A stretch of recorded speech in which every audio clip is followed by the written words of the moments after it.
I cannot figure out. Aha, there we are. Oh, there we are. Lord have mercy. Okay. Babe, can you turn that down a little bit? Thank you, my dad. I'm live, but like not on video. There we go. Okay, I should be able to see you guys now. Hello, hello. Justin. Hi, dear. Now I need to see if when I play this, because I have my mic on, if you can hear it. Let me just go back a little bit. It just by word of mouth, my opinion. I did that one time, and okay. All right, lovely. How is everyone today? Hope you're doing well. We'll just hear a little bit of this. So, this is somebody that I've caught live a couple of times. Let me know if my sound's okay. Justin, by the way, I have my mic on. I'm all fancy today. This is somebody, this creator's, I think her is at Mermaid Ari 0. I'm pretty sure that's right, and I tagged her in it in the live. You know, give her some credit in case people do want to go check her out if they happen to like the hatred that I think she's spewing. Thank you, Justin. Appreciate you. And good morning. But this is somebody that I've seen come up in my live feed a few times, and I haven't interacted with her previously. I did send a few comments when I saw this stream yesterday, but I was too busy. I was going to see Nana with the family, so it wasn't like I was. Oh, it's not video, baby. You're fine. Not like it's not like I had time to sit down and chat the whole day, but she just had some very interesting takes. I would say, on abortion. I do believe this creator is, kind of trollish. I do believe she has a level of performatism, one might say, right? I think that she definitely is controversial for the sake of being controversial. And she claims to hate Donald Trump, and I don't understand why, because hating on him sure has seemed to grow her quite a following. This is a show she does, I don't know if it's every day, every weekday, quite often. I see her a lot, where she comes on and speaks with Trump supporters. She takes phone calls. You can see she has a hotline number here, and she lets people that support Trump come in and basically just kind of argue with her. I think she's intellectually dishonest. I think she likely, she seems like she's an intelligent person. I won't take that from her or insult her intelligence. She seems like she's a smart young lady. I think she, if anything, that makes her more intellectually dishonest, because I feel like when people are not that smart and they're just kind of sheeple, it's almost easier to stomach, right? Whereas some people, they're smart and they know what they're doing. When they're cherry picking information or twisting facts to fit their narrative, they understand that. And the fact that they still do that is disgusting, in my own personal opinion. So this is not going to be like abortion part 3 that I've talked about, where I'm actually going in depth. I have a ton of screenshots. I've been doing lots and lots of research. So that is coming, a whole separate abortion discussion and presentation is going to be on the way soon. But this is just kind of to address these things specifically. A lot of the things that she brings up are some of the biggest talking points, and that people that I'm just going to call it pro-abortion, because I don't believe it's pro-choice. I believe it's pro-abortion, right? And it's a lot of the biggest talking points that these people will bring up in conversation or debate.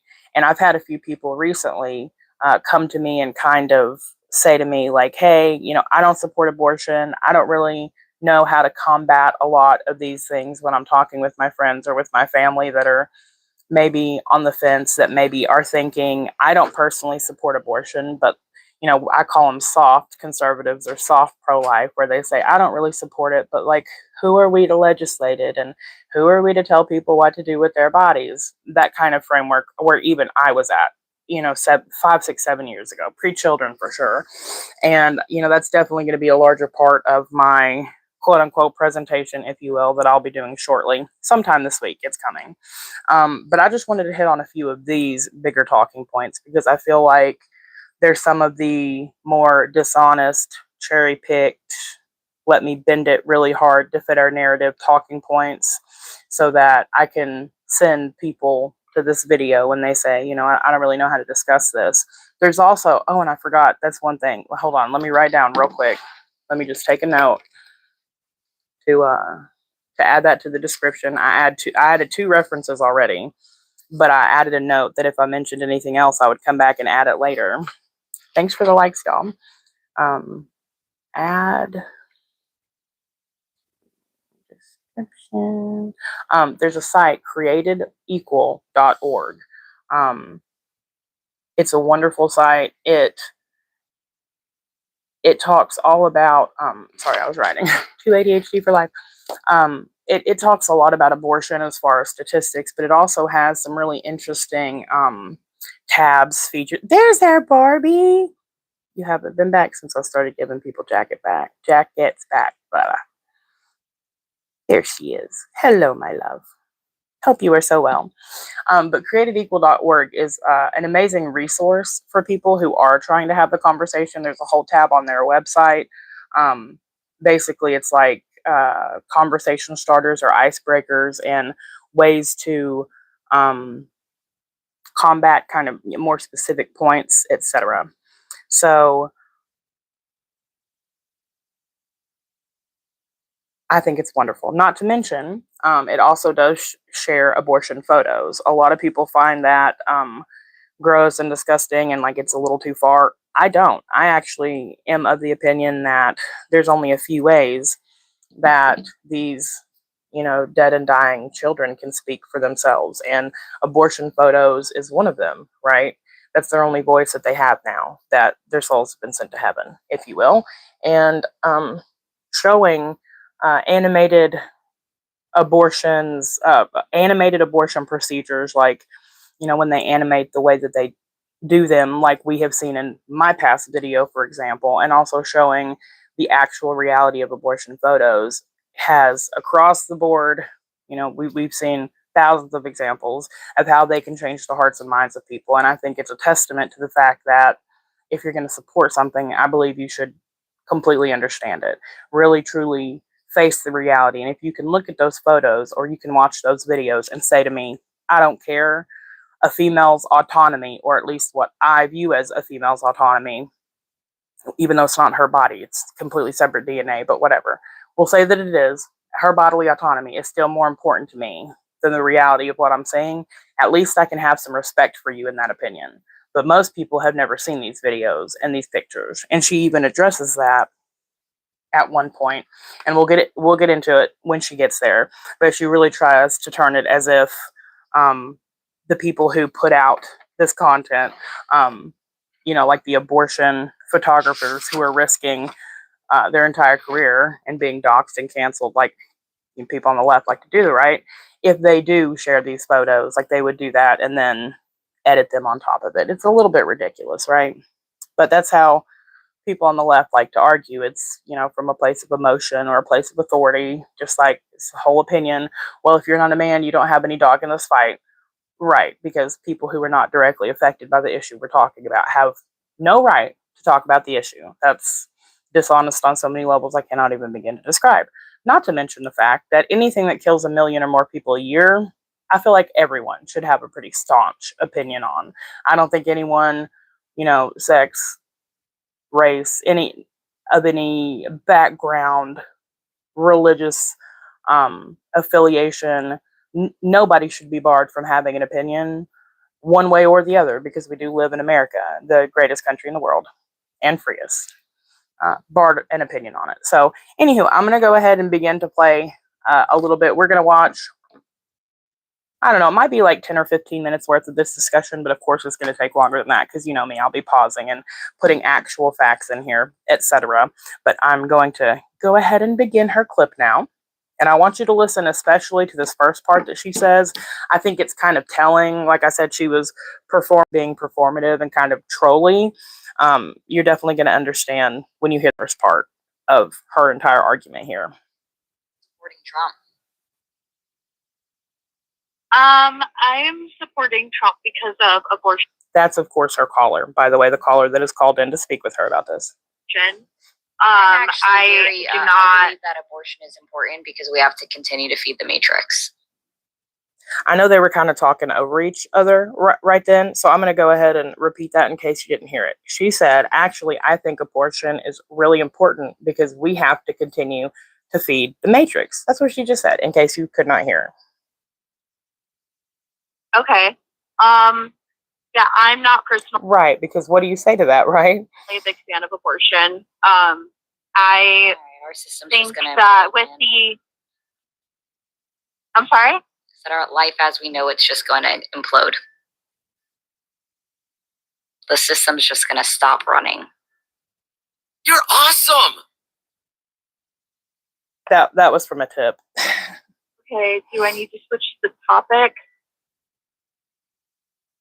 And do you see the way she's acting here? Like the way she's laughing about it and rolling her eyes as she's talking to this person. This is, of course, her whole attitude toward a lot of her callers, because for the fact that they've given her a platform from which she makes a lot of money, she sure does not have a lot of respect for the people that actually call in and speak with her.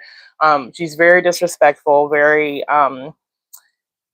egotistical, one could even say, right? And she very much kind of chastises and talks down to these people.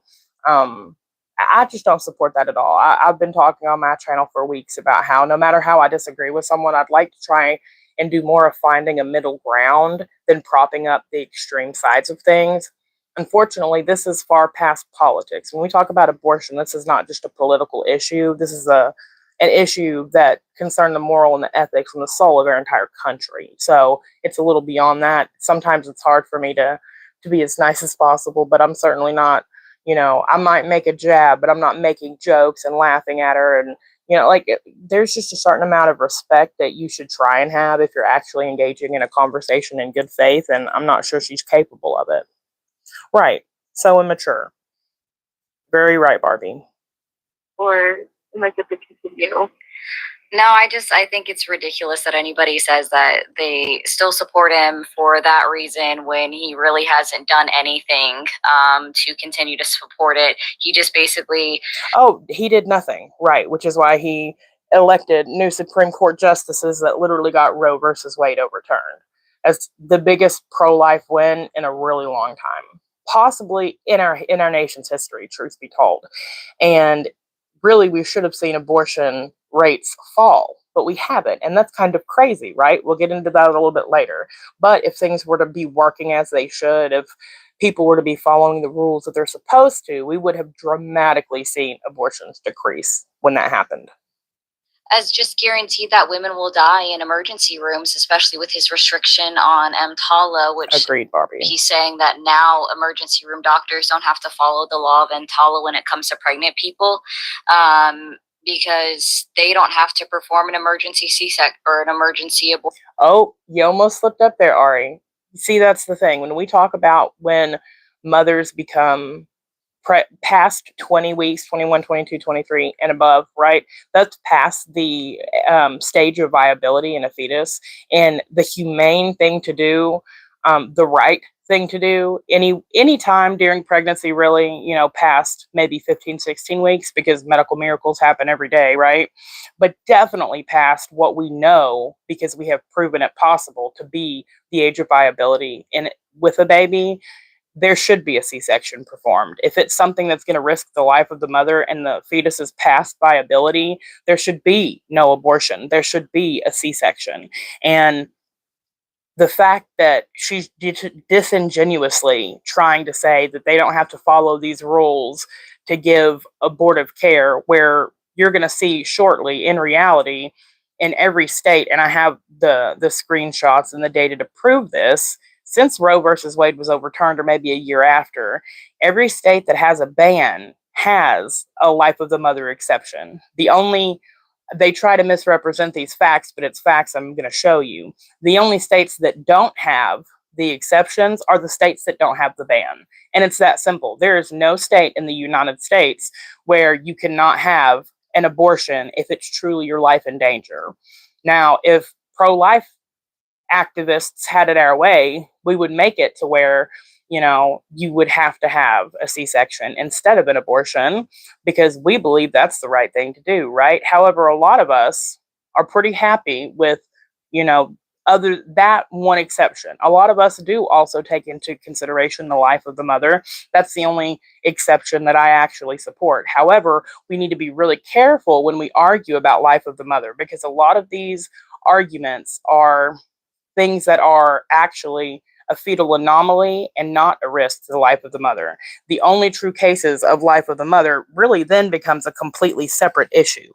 Um, they are very, very rare, Barbie. And see, here's the thing: it ceases to be an abortion when it's a life-saving procedure. It's a little, they're not really synonymous. People like to compare them, but they're not. So if you have, say, the two instances I can think of automatically because I've seen them happen are ectopic pregnancy and placental abruption, which is where the um, the sac that the baby is literally living in, right? The placenta that's giving it all of its nutrients, all of its oxygen, etc., tears away from the womb, and it is a catastrophic emergency for both baby and for mom. The mother and baby both will hemorrhage if it's not, if there isn't an emergency C-section or delivery, like within minutes. It's a very, very emergent situation. That ceases to be an abortion. That's not an abortion, right? That's not even abortion adjacent, really. And then in the case of ectopic pregnancy, that's one of very, very, very, very, very few, possibly a handful of situations where I would support something that, once again, isn't even quite an abortion, because you have to think an abortion is the killing of a life that, I mean, you could argue for viability, but it's the wrongful killing of a life. Whereas with treatment for an ectopic pregnancy, you're talking about a baby that is unfortunately doomed before it can ever come to life. Not because of the abortion, but because of its placement. Usually an ectopic pregnancy is something that's implanted. Well, it's implanted in the wrong place, usually somewhere like a fallopian tube, right? An ectopic, aka abnormally placed pregnancy, the nature of it says that you cannot have a successful pregnancy and live birth. It will either, if it's in the fallopian tube, that's the example I've personally seen, it will eventually grow because it's a fetus, and it will burst the fallopian tube, which leads to catastrophic hemorrhage for the mother, and she will likely die if she's not promptly treated. Therefore, we're not talking about a true abortion, right? We need to be really careful when we discuss these life of the mother exceptions. And there's others that I'm looking into. I'm constantly doing research. I know there are very, very rare cases, but we can't always talk about the fringe cases, right? Exactly, they do. These people always go to the rare exception to promote the argument. Amen, Barbie. That's exactly what they do, because they can't argue with the other hundreds of thousands of abortions that happen every year, right? We know that the exceptions in our newest polls, which is from 2023 and 2024, we know, or from the data, not just polls, we understand the exceptions. It now looks like exceptions are about 4% instead of the 1 to 2 that they were in previous years, right? Meaning, and you also got to remember, some of these are polls. A lot of these are self-reported, but so the numbers could be higher, but we'll give them grace. Even if we said 5%, 95%, the other 95% are elective procedures. And there's many reasons these women, like I said, when I do my entire abortion presentation, I'll show there's, I think, 10 or 15, depending on the survey that women are handed, reasons that they can choose. But the point of the matter is that every single one of them is elective. It's not a medical emergency. So I'll hear that go to the fringe. We really need to stop arguing the fringe, come to a center place. Like in politics, even though I agree with you, this is an issue that's been unnecessarily politicized. I think we need to argue from, the most credible and the most believable and the most actually realistic that's happening place that we can. And even the most staunchly pro-life people I know would gladly support bans that allow the exceptions, because we know how much of a huge win that would be. If we would have a nationwide ban on abortions, except, even if it's all the exceptions, even the ones I don't agree with, if it's fatal fetal anomaly, genetic fetal anomaly, life of the mother, rape or incest. If we had all of those exceptions and you could get an abortion for those exceptions, still up to a certain amount of weeks, because I feel like anything past that is just, at that point, it's a viable fetus and you should try and save the life. But I would support a ban like that. I absolutely would, because we know we would still be saving, 955,000 babies a year. I mean, the stats are astronomical, right? Sorry, back to here. Here I am. Right, they are. I would offer a guess that most abortions are out of convenience. Period. You're correct, Barbie. The numbers bear that out, and people can be really offended about it if they'd like. That's what the statistics bear out. And a lot of these people like to argue that these people are arguing, even though a lot of them understand that the exceptions are so rare, they're arguing that those few exceptions basically should bend or break the rule. Those few exceptions, even if it's 2 or 3 women, she'll mention a few women here who had really, really bad doctor care. I made a short about this. I've talked about this in past lives. The women that have been injured or even died as a result of any type of abortion complication, right? And they went to seek different care later on. Any of these people, it's not the fact that they were denied abortion care. Most of them either had a pill abortion, basically. They had the abortion pill mailed to them, or crossed state lines to go obtain an illegal abortion. And then their doctors were too scared to treat them because the doctors were afraid of what that might entail for themselves. They didn't understand the legislation in their area well enough to do their jobs, which means they malpracticed, right? They were negligent, the doctors. It doesn't have anything to do with the law itself. It's the fact that these doctors need to educate themselves and need to treat their patients correctly. Nobody out there, no matter how pro-life, wants to see women die. Of course not. Pregnant women or newly unpregnant women, either one. None of us want these women to be denied treatment if they have already done the horrible act of abortion. None of us want to then see them have to have the death penalty for doing it. That's horrible. These doctors should be held responsible to the fullest extent of the law. Prosecute them, put them in jail, because it's negligence and they're costing human life. But that's not the fault of the legislation from people who are trying to save babies' lives. It's just not.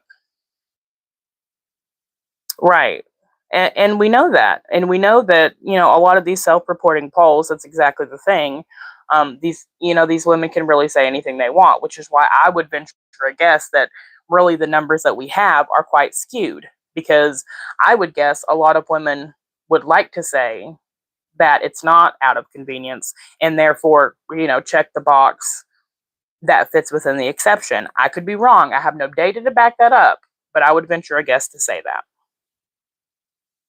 If it's against their personal opinions, which again is going to disenfranchise women across this country, as we've already seen that the maternal mortality rate has increased across this country, especially in red states that have restrictive abortion care access. We've also seen just in the state of Texas alone that the fetal mortality rate has increased 13%. Because of the restrictive abortion access, because now fetuses are being born and children are being born with diseases that make them incompatible with life. She almost slipped up there and said baby, because they got to dehumanize the baby and call it a fetus or a clump of cells. Just real quick point. I'm not going to get into the whole thing and do a whole spiel about it right this second. But again, I just address the women dying. As far as babies that are dying, any baby that's diagnosed with or has a fatal anomaly or a congenital anomaly or deformity that will cost it its life or impact its quality of life, his or her quality of life, that's going to happen. Nature has taken its course. Unfortunately, that's already a done deal, right? If we have a family member, say an old family member that is developing Alzheimer's, or a family member that has cancer, do we take them out back and shoot them in the head and just take them right out of their misery? Maybe if you're from Canada. I'm only slightly kidding. But no, we normally spend all the time with them that we can and treasure that time with them. That's the moral thing to do, right? And it's crazy to me that people argue that because a baby may not be, in their eyes, perfect, they should just be able to kill it. That's a crazy opinion to hold, in my personal opinion. Just crazy. Right. And then Silly. we don't know how much they're suffering until their end of days, which is why their infant mortality rate has increased. And I think that's and also, just one more thing. I would venture a guess that if people were actually following the law, the infant mortality rate would actually decrease significantly, because if they weren't doing interstate travel or getting abortion pills mailed to their home, there would be so many more babies born that, yes, some would have anomalies, some would unfortunately pass, but far more would be living. So I would venture a guess the fetal mortality and morbidity rate would actually fall if people were doing the right thing and following the law. Depressing as hell, where there is a very alternative that doesn't hurt them in the way that people think, because they That's not true either. Absolutely not true. don't feel pain that early, because this I just cannot. All I need to do is go. I'm gonna also put this linked in the description when I'm done. Go to Live Action's page. Live Action, there. You can go to their channel here on YouTube or on their website. They talk with ex-abortionists who have seen the light, praise God, and they will tell you they have captured on ultrasound babies screaming in pain as they're being dismembered. Right? You can see brain. There are many ways we know these children feel pain. I don't really give a damn what people want to say. When you're dismembering a child to get it out of the birth canal, it's going to feel pain. Period. End of story. She also tries to argue that this barbaric procedure is no longer done in the United States. But I have news for her. There's ex-abortionists blowing the whistle that say, yes, it absolutely is, and it has never stopped.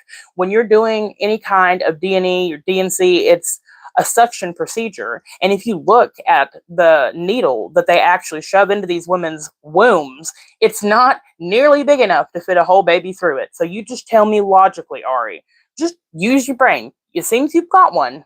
Use it. And you just tell me, how do they get a baby through that needle? How does it happen? They can't. That's not what it's for. They pull out its body parts one by one, put them on the counter, and count them up to make sure they have everything. And then they use that little needle suction to make sure all the brain matter that has spilled out from crushing the skull is gone. That very barbaric procedure, quote unquote, right? Murder is indeed happening every day across the United States. It still is happening. It absolutely is. And you're a liar for saying it. We haven't even gotten there yet, but just, foreshadowing. shit can be identified around the 18-week mark, where they don't feel pain at that point. And that's right, Barbie. If they were incompatible with life, they wouldn't have had to suffer after being born. So, yeah, no, right, just in one state, the infant mortality rate has increased because of the laws. So your anti-abortion stance is pretty anti-human, in my opinion. Wow. Okay, that is your opinion. Yeah, it is. You are allowed to think whatever. About 67% of American citizens, because Roe v. Wade was actually highly approved upon in this entire country before it was overturned, and many Americans. We'll get to the numbers. She's skewing those numbers quite a bit. That's not quite accurate. Even if it were, I can't remember the exact numbers, but we'll see them here in a moment. The numbers bear out that even the people who did approve of Roe versus Wade only approved of it kind of socially. They morally and ethically didn't believe that it was right, or that abortion should be something that's happening on any kind of regular basis. We must remember the Democrats made us a promise. When Roe versus Wade was happening, what was the promise? Abortion is supposed to be what? Safe, legal, and rare. Show me what's rare about more than 1 million babies a year. Just show me. We can still disagree with the fact that Roe v. Wade and Casey were overturned. Okay.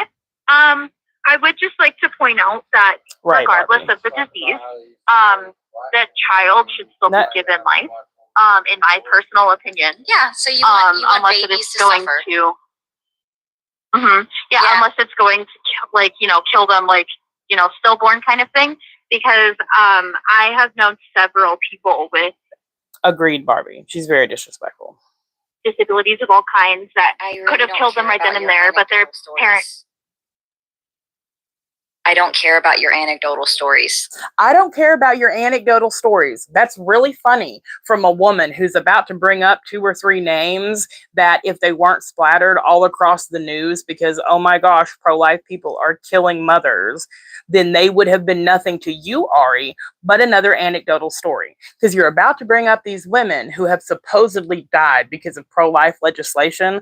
Let's remember, those are a few exceptions, right, to the main rule, which is exactly what you're claiming this lady's doing on the phone with you. It's funny how you turn around and do it so hypocritically in just a breath here in a moment. The point that I'm trying to like get through your skull right now is the fact that babies are being born with diseases that make them incompatible with life. And we already see that the infant mortality rate has increased because babies are dying within 6 months of being born. And you're okay with that. That's why I said you have a very anti-human stance and a pro-suffering stance with your pro-forced birth ideology. Oh, real quick. There is no such thing as forced birth. These are not times in slavery where actually people did go through things like that, right? They were raped. They were forced to labor for white men. That happened, right? This isn't that time. We are way beyond that. There is no such thing as forced birth because, hear me, right? 90, at least 95, at least 96% of women who are pregnant become pregnant from consensual sex. There are many people, even people I highly respect, who support the exception of rape and incest, right? And that's, again, why in all of these arguments, I always use that 95 or 96%, because even giving that happens, and I know that that happens and it's terrible, horrible. I personally believe that rapists and child molesters should be castrated and or killed. I think maybe they should get the death penalty. I'm about 97% on there. And a lot of people wonder, oh, but you're pro-life. Oh, well, yeah, but I also believe in taking a life for a life. And one could argue, in fact, that when you molest a child or rape a woman, especially if there's a pregnancy that occurs, you ruin at least a part of her life forever. You take a part of her life or his forever, right? So there's that. But I really, really dislike how these people make it seem like these women are being forced to carry these children that they had no hand in creating. It's disingenuous and it's a downright lie. At least 96% of these women consented to the sex that got them pregnant. Hello and welcome to the consequences for your actions. I mean, it's really simple. No, I'm not okay with the fact that they're dying. I really don't like babies dying, but it's better than a lot of people out there who use abortion as birth control. That's okay. What is the purpose of birth control? Oh, here we go. The purpose of birth control is to prevent getting pregnant. Oh, awesome. And then, so that means you're already incorrect. That's antithetical to the purpose of birth control. You literally cannot use abortion as a method of birth control because you are already pregnant. So your argument already starting off is broken and is not logical. Okay, so what people are using it as is as a method against, it's because it's an alternative. Abortion is the method of no longer being pregnant. That is what it is. Okay, again, and see, this goes back to what you were saying, right, Barbie? I actually don't think she's an unintelligent person. I was saying this at the beginning of the stream. I think it would be easier to handle if she were. I actually feel like she might be pretty smart, because the way that she's able to twist and skew the narrative so well, and the way that she's able to manipulate the statistics, it's like she'll throw in something that's kind of got a half truth. So if someone Googled it, it might even look like she was kind of telling the truth. You have to dig a little further to find the lie, right? I feel like that's even worse and like harder to stomach. And it's like what she's doing right now, where she wants to argue against, she wants to play semantics about the birth control, right? And we're about to see the numbers in a moment, but there's a very large percentage of women having abortions that have already had one, and a just slightly smaller number that have had 2 or more or 3 or more, right? So while maybe it's it's semantic to say it's not a form of birth control, it's not to prevent pregnancy, it's to prevent continued pregnancy. Like, okay, Ari, sure, whatever you want to say. But regardless of that, the facts bear out and the statistics bear out that many women, and as of 2023, which is, I'll remind you, almost 3 years ago now, right? 1 in 4 women would have an abortion, right? So to say at least one. So to say that these people are not having repeated abortions, which is basically the point the caller's trying to make. People are having repeated abortions and being irresponsible. That seems to be borne out in the facts. So for you to just play semantics and completely ignore the point is ridiculous, intellectually dishonest, and shitty. That's exactly what it is, right? So that's it. That's the alternative to pregnancy, is getting an abortion. That's what it is.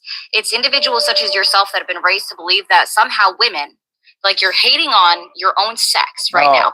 You're hating on your own gender. That you think that women, and you are insulting women across the world, okay? People with uterus across the world by saying that somehow they are utilizing it as a method of birth control, when there are many reasons why somebody might obtain an abortion, and it's none of your fucking business. It's not my goddamn business either. The reason why I'm pro-choice is because while I would never, hopefully never, choose to have an abortion for myself unless it was because of my own health risk or the health risk of the fetus, I don't give a shit what anybody else decides to do with their body, because it has no bearing on my life nor no effect on me. And I think it should be their own decision. It's their decision that they have to square up with at the end of the day, not me.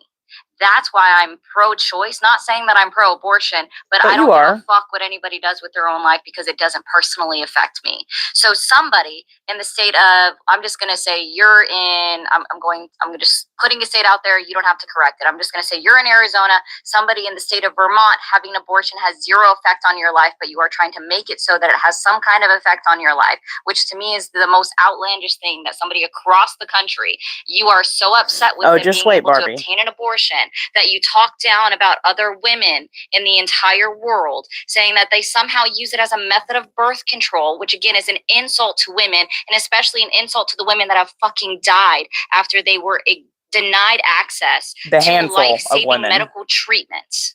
Okay? Because this is what happens. No, I'm sorry, ma'am. Like, you are literally hating on your own gender, don't you talk. Hating on your own sex, hating on other individuals that have uterus, women. Contrary to popular belief that we have incidents of somebody that was born a man giving birth to fucking children because they were born with a uterus. No, that's not true. That right there is one of the most intellectually dishonest, manipulative bullshit things I've ever heard in my life. She knows for a fact she has to know that is not the truth. The type of case she's talking about, this is where I start to get pissy, right? Because I'm like, a lot of the other stuff I can stomach, because this is like destiny in female form. This is destiny as a female. And I think that's why I get so like passionate about it, because he's so full of shit. His eyes should be a different color of brown. Like, I can't handle it, right? I mean, I can, and I would love to debate him, but I just mean, you know what I mean? Like, colloquially, right? This lady knows for a fact there is no intersex person ever that's had both working parts, first of all, and second of all, enough to be labeled a biological male and also has a uterus. No living human has both a biological, working, fully functional penis and a uterus. It doesn't fucking happen. Like, I get so over hearing all this crap. I mean, this goes back to the whole trans ideology bullshit and all of it, right? It's not possible. Like, the fact that you really, the whole trans debate comes back to this intersex thing. Like, people that are intersex exist. First of all, I've seen many interviews with people on every spectrum of intersex, which is what it is. It's a spectrum, right? And every single one of them have a few things in common. One, they surely don't like being used as some puppet for the trans movement to say, like, because I exist, they exist too. Most of them, all of them I have personally seen, interviewed, and or spoken with, actually kind of hate it, right? That's one. And number two is, they are enough toward a certain sex to be labeled that biological sex. They do not have fully functioning parts from both sexes. It's a biological anomaly. That, what you're speaking of, is an impossibility, right? So let's at least argue from a place of truth. The fact that you're spewing out so much garbage blows my mind. It absolutely blows my mind. Oh no, I hear you. Right, it's a lie. Like, how? And the fact that she has all these people in the comments, like, Go girl, go. I wish they would still be coming up on the screen because all these people are like supporting her and telling her like, yeah, you go girl, and I'm like, oh my gosh, this is just a low IQ audience. For her to be able to say that and not even one of her supporters to say, wait, that's not true, blows my mind. Okay. It just shows exactly how much of a problem it is within the left, just period, the left, not to actually come with facts or dispute bullshit, dispute this completely untrue narrative. Like if this was somebody on the right, it was a right-wing creator of any type, basically, and they were just spewing out garbage, I can almost guarantee you someone in their comments, certainly me if I was there, would say, hey, look, I agree with you on like 99.999% of what you're saying, but let's get it clear. This is not the case. You're close though. It's this, but let's not be the dishonest people that are fleecing our way into, making people hear us through lies. That's not where we need to go. Right, exactly. For her to literally sit here and try to argue that there's a biological male that's had a baby is crazy. It's actual insanity. Actual insanity. It's not an unknown thing.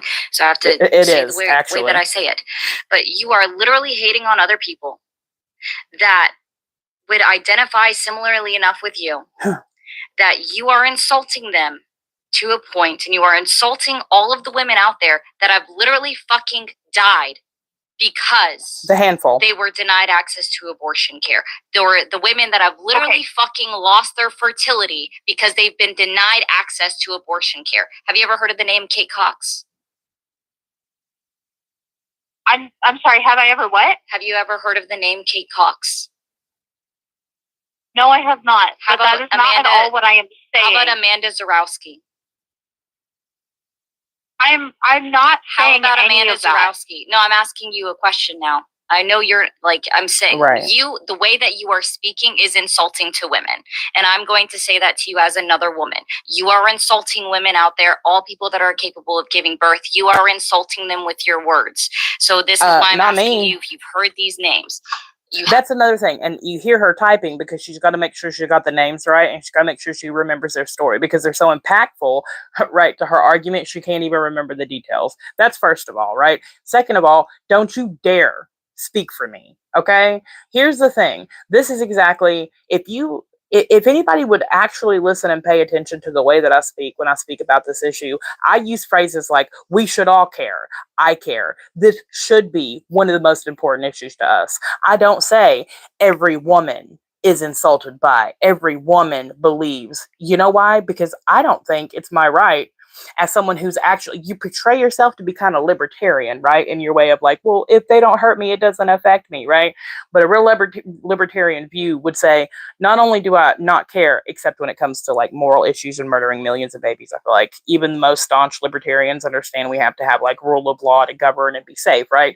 But that's another conversation for another time. I don't say like, hey, look, here's the thing. I speak for every woman in the US, or Lord forbid, every woman in the world. You know why? Because that's actually not my place, and certainly not yours. And when it's an issue that's this divided and this passionate for pretty much everyone, right? At least the vast majority of people, you most certainly don't have the right to tell somebody that disagrees with you that they're insulting almost half the population. That is not your place at all. And you certainly do not speak for me and most of the women I know. I haven't heard of Kate Cox. Fine. How about Amanda Zarowski? No, I have not. But okay. Can I Amanda Zarowski no longer has the ability to give birth to children. Yes. Do you remember? That's exactly what I'm saying, Barbie. If you remember earlier when she literally said the words, I don't care about your personal anecdotes or something like that. I don't care about your anecdotal experience. She used the word anecdote, right? She used that phrase, and I stopped it in that moment. And I said, here in a minute, she's about to bring up a couple of names that she finds really important. But, and I went on that whole spiel for like 10 minutes when I paused it. This is exactly the moment I was talking about. This is a double speak that they do. I don't care about your anecdotes, but I'm going to give you mine. I don't care that there are 1 million or more babies a year dying. I care about these 4 or 5 women that have been killed by negligent doctors and my ability to blame it on pro-life legislation. That's what I care about. Those are the only anecdotes I care about. It's crazy. Because she lived in a state of like Texas where they denied her access to abortion care, and she had to flee the state in order to obtain an abortion because the fetus was not compatible with life, and it literally wrecked her insides. She's no longer capable of carrying children. She wanted a family. Okay, Kate Cox was a mother of three. Is a mother of three. You see her reading to make sure she's got the facts right. You see her eyes keep going back to her computer. Very nice. I can tell how passionate you are about this, right? Except you don't really give a shit about them. You just give a shit about using them to fit your narrative. Very nice. Except also, yes, that's tragic. That's horrible. I have condemned that many times since these women have been coming forward. I don't condemn the legislation that's supposed to protect babies and children. I condemn the dumb doctors who don't know how to read legislation and don't know how to do their job, and they're too scared to provide their patients with the right care. That's who I condemn. Devout Catholic, never thought in her life that she would ever need to seek an abortion. She sued the state of Texas to try to obtain an abortion in her state because she, again, had a fetal abnormality that made the fetus incompatible with life, meaning it was going to only live for minutes, hours, days after it was born. And if she gave birth to that fetus, it would have also ruined her fertility.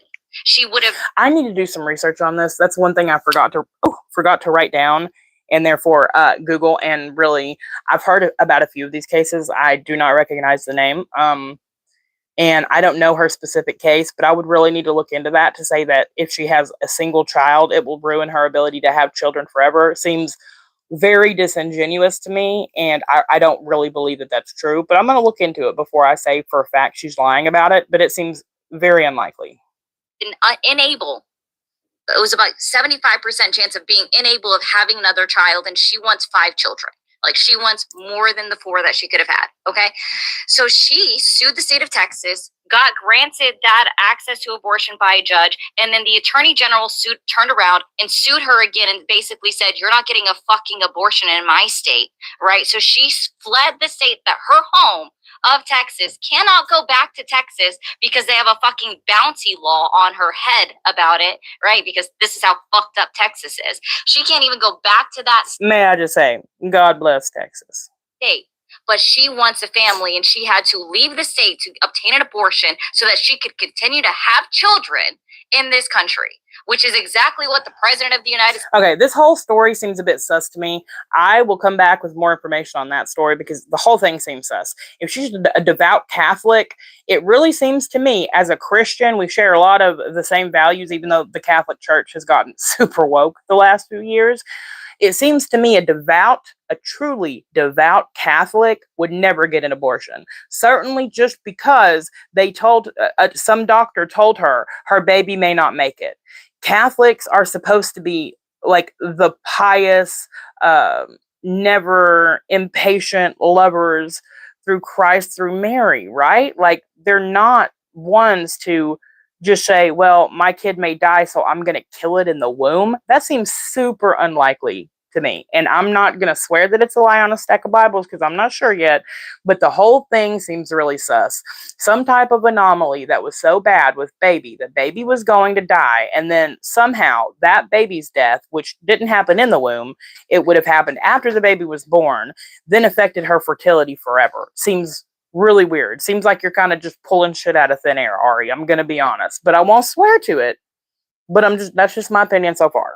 It says that we need more children, right? But we're literally making it hard and disenfranchising women that want to have families, but because they have a fetus with a fetal abnormality that they don't want to watch die in front of them and potentially suffer after it's born for who knows how long.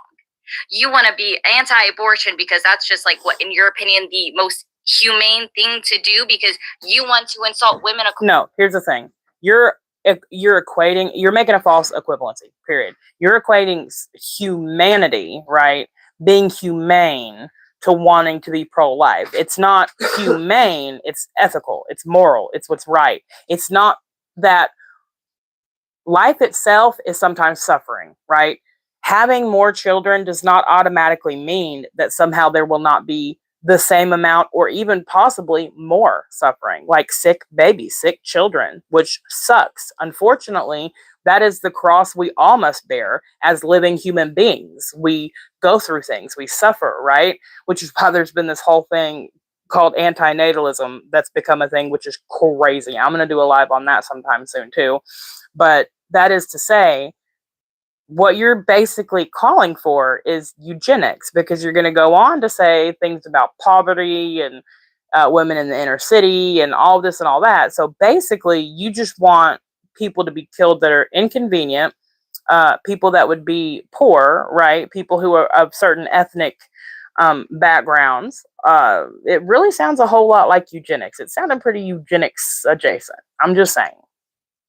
Across the world by saying that they somehow use abortion as a method of birth control, which is literally impossible to do, because as you yourself have admitted, birth control is to prevent pregnancy, which is already impossible if you're already pregnant, to use abortion as a method of birth control. And the reason why somebody obtains an abortion is literally none of your fucking business. Let people live their goddamn lives. Right. You know what? You know what else? I guess the Holocaust is nobody's business but the Jews who survived it, right? Surely not, right? What about believe all women? Pardon me. What about rape, period? What about sexual assault? I guess nobody can have an opinion on that except survivors, right? Here's the thing.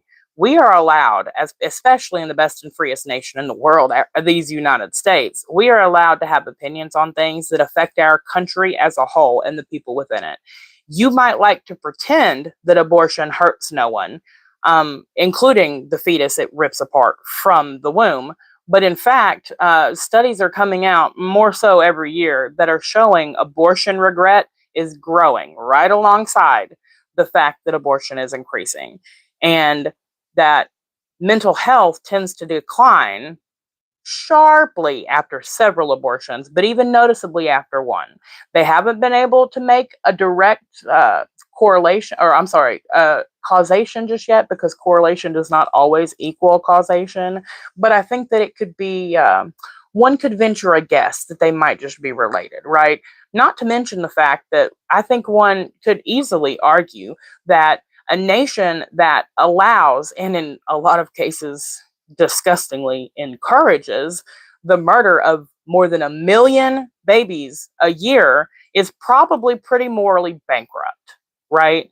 I feel like we could easily make that argument. Therefore, in that way, abortion affects all of us, right? So let's stop looking at micro, anecdotal, and why don't we zoom out for a second and just think about the impact it could actually have for even a small majority of the country to believe that this is right and continue to encourage it.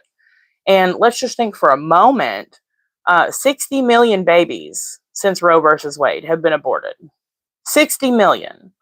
I mean, is that really a number that we can truly even grasp? 60 million babies have been ripped from their womb in one way or another and murdered since Roe versus Wade. And that's just in the past, 63, however many years, right? That's not, in all time. So I feel like we all not only have a right, but really, I feel like we have a responsibility to hold a pretty strong opinion about it, truth be told. I actually feel like we have an obligation to hold a pretty strong opinion about it. To be, just to be quite frank. Why can't you just let people be them? Exactly that, Barbie. Barbie brings up a great point. Mothers having a few hours, a few days with their baby will always be better than having 0 moments with their beloved baby. Always. 100%. 100,000%. Completely agree. Completely agree. Because the birth rates were massively declining and we were getting extremely underpopulated. That's why Trump did that in the first place. And as I was trying to say before I have been interrupted several times, I am against abortion when it comes, I am against abortion when it comes to people using it because they don't want to get pregnant when you have sex. When you have sex, I'm gonna help you out with something. I know you said that you're 20, and I don't know what I really don't care, actually. So I'm gonna help you out with something. I know that you're 20, and I don't know what your sex life is. I'm not gonna ask you your sex life, but I'm gonna give you a hint. You are blaming women when she's so condescending and trite. Like, how anybody truly enjoys to watch her, I don't understand. I really just don't. 100% of 100% of all unwanted pregnancies are literally caused by men. Do you want to know? And there it is, y'all. There it is. The man hating. We've covered almost every basis just in this short clip so far. I mean, we've covered, you know, all of the anecdotal things that she doesn't care to hear about from the other side. You know, we've covered the fact that birth control is to prevent pregnancy, therefore abortion cannot be used as birth control because semantics, right? We've covered basically kill all the babies if they're inconvenient. And now we're moving on to mansplaining to a woman about why it's men's fault that women become pregnant unwantedly, right? This is absolutely insane. The fact that you really, I mean, the gall, the nerve, the unmitigated audacity for you to have the nerve to say 100% of unwanted pregnancies are caused by men, for one, great way to show your support for strong, independent women, right? What a hypocrite you are to say, you know, women can do all by themselves and we're independent and we need to be paid the same and all this other feminist bullshit, right? And then in your next breath, blame an unwanted pregnancy on men 100% of the time. What a hypocrite you are, right? That's one. And for two, are we just going to have an entire society that takes no responsibility for their actions? Is that really what you want, Ari? At this point, you're saying it's none of your business. You don't care what they do with their body. Even if 960,000 babies a year are killed just because people couldn't use birth control, couldn't use it effectively, or couldn't just, God forbid, I know this is a radical idea, but just not have sex until they're at least, I'm not even going to say married, but at least with a partner they feel comfortable having a child with. God forbid. I know that's super radical, right? But how is it one extreme is let's just kill almost 1 million babies a year from convenience as to not, I don't know, inconvenience people by denying them the pleasures of sex. The fact that our society is so brainwashed and morally bankrupt makes me sad and makes me very scared for my babies and their future. This is terrifying to me, truly.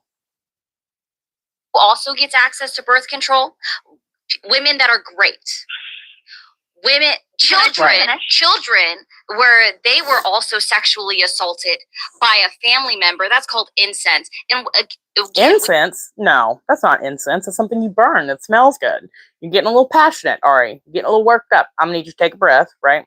I'm gonna need you to focus on your words for somebody who likes to play semantics and likes to, you know, cruise over other people's vocabulary pretty staunchly. I'm gonna need you to pronounce things correctly. Enunciate your words. Incest, okay? Just saying. If we're gonna treat people like they're three, maybe we should talk to you like you're three.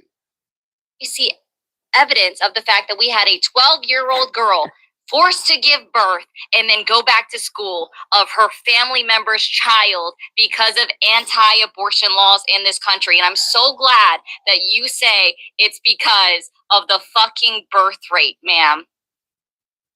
What good is increasing the birth rate? You know what's hilarious? I'm not even going to get to this point because I really am not going to be able to watch much more of this because I will get passionate and angry. But I'm just going to tell you, later on in this same live, like near the, I think 2 and a minute mark or something like that, she is literally arguing about abortion. And guess what she says?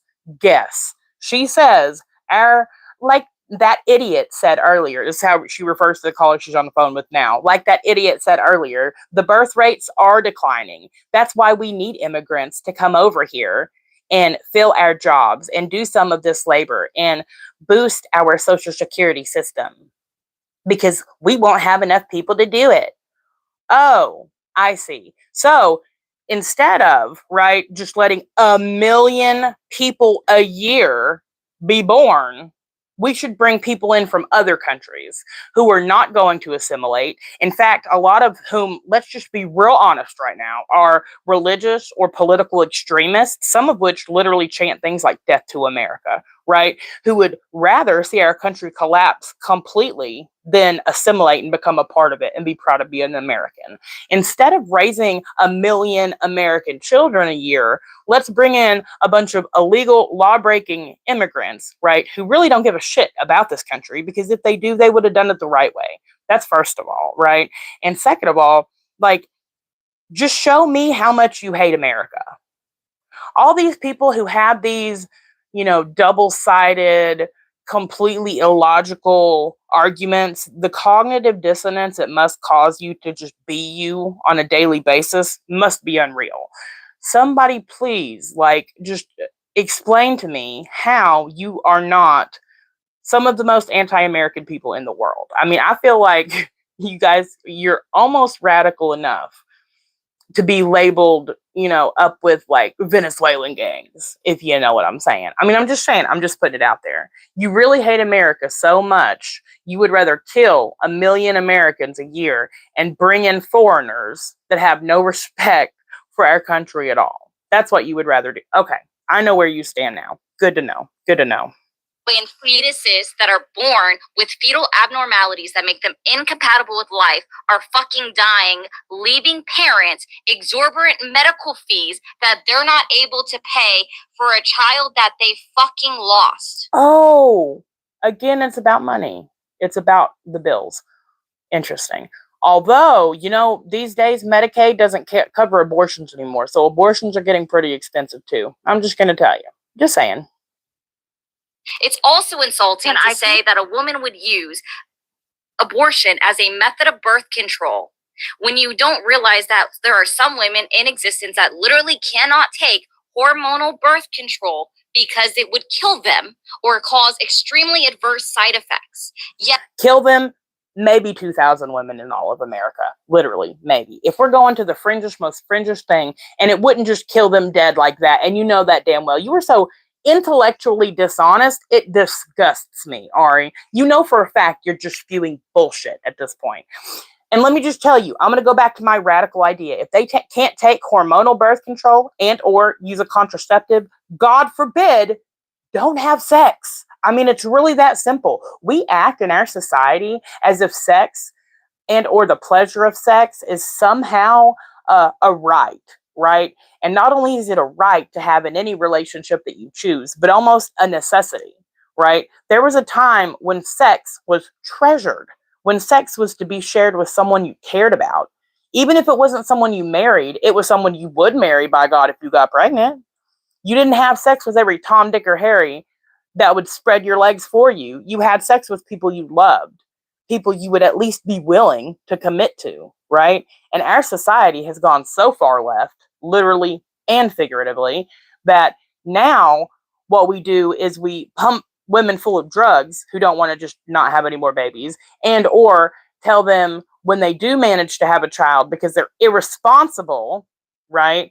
And they're going around sleeping with every damn body that they're not willing to settle down with because they're immoral, right? It's too much of a taboo to tell women, hey, don't be irresponsible and immoral.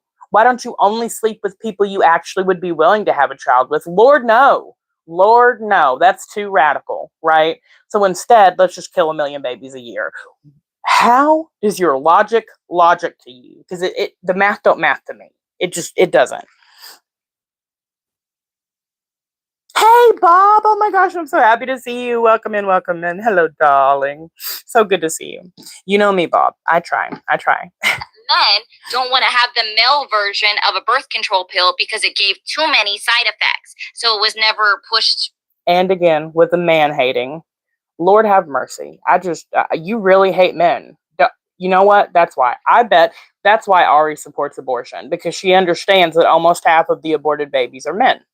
And she would likely, love for a lot of men to be taken out of the world because she hates them so much. They cause all the unintended pregnancy. They're apparently the only people that sexually assault. Like, this woman is so out of her mind. It's hard to see reason where there is none.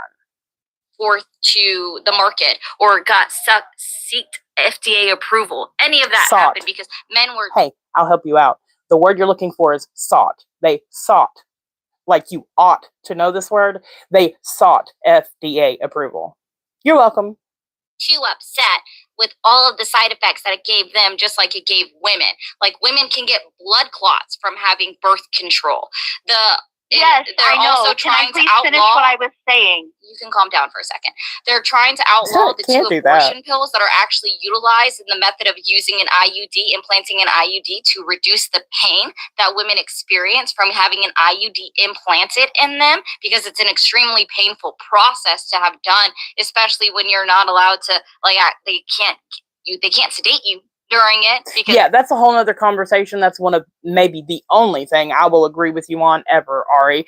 I do believe we should allow some level of sedation or some level of anesthesia at some level for women who get IUDs, because as a woman with an IUD, they are rough. I will give you that. They are really rough.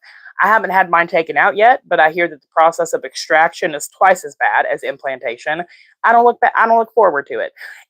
It makes me crazy that it's not a thing that women are anesthetized in some way before they have an IUD implanted. Like, I even asked my doctor before she did it, "Are you going to give me some kind of shot, or like are you going to give me anything?" Because she told me it was going to be painful. And if a doctor uses the word painful, not something soliloquist like uncomfortable, right, that it's going to hurt. And she said no. I'm like, what? And it did. It hurt like a bitch. I'm going to be completely honest. However, you know what hurt worse? Childbirth. You know what would hurt worse than having an IUD implanted? An abortion. Like, they don't anesthetize you for that either. And I don't see you going around and spewing to the world that if we're going to have abortions, we should maybe put the women under for that. Crazy, the double standards. That's not allowed. Like, you are insulting other women with your rhetoric. Okay, can I please finish what I was saying uninterrupted? Me too, Bob. If it goes along with the points that I just made. Go ahead and police the speech some more. This is what she does. When she has a caller, she won't even let them finish. She just uses them to boost her own argument and boost her in the algorithm, because you better believe her chat was going up above 1,000 the entire time this woman was on, and dropped back down to 600 or 700 as soon as she hung up. Like, it's just gross. And like, get your bag, girl. I ain't even mad about that. But what I am mad about is the fact that you're not coming to this conversation in good faith, which, I mean, I guess you don't have to. It's your channel, but it makes you look like a shitty person. I'm just going to tell you, it makes you look pretty shitty. Okay. Yes. I'm going to finish what I was saying, because I really would like to finish what I was saying without being interrupted so I can get my point across. I am not insulting women. I do not want children, and I would not have an abortion if I accidentally got pregnant. I don't want children myself. I don't think I can physically take care of one. I work a lot of hours. I don't think I would have the time for a child. I don't think it would live a good life with me. But if I were to get pregnant, I would give it up for adoption. I'm aware the adoption system sucks. I have a lot of friends who are in that system. I want to help you out with this. Adoption is the alternative to parenting, not the alternative to pregnancy, ma'am. Just so you're aware, it's the alternative it is the abortion's not an alternative to pregnancy either. This lady is insane. It's not an alternative to pregnancy. It's ending a pregnancy. See, this is the thing. You want to make false equivalences and then try and point out every time you believe somebody else does. Let me help you out, Ari, right?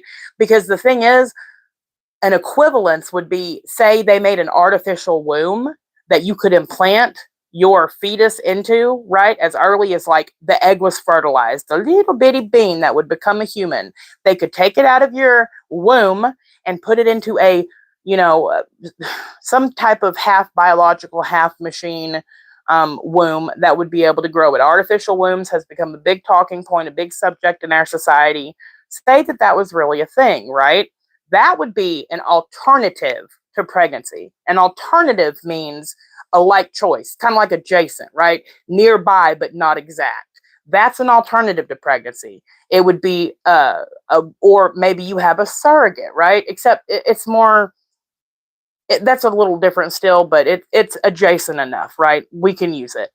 Abortion completely ends a pregnancy. It's not an alternative to, it's in your eyes a solution to, and in most people's eyes that I personally know, I realize it's anecdotal, but it is an unethical, immoral murder that ends a pregnancy, right?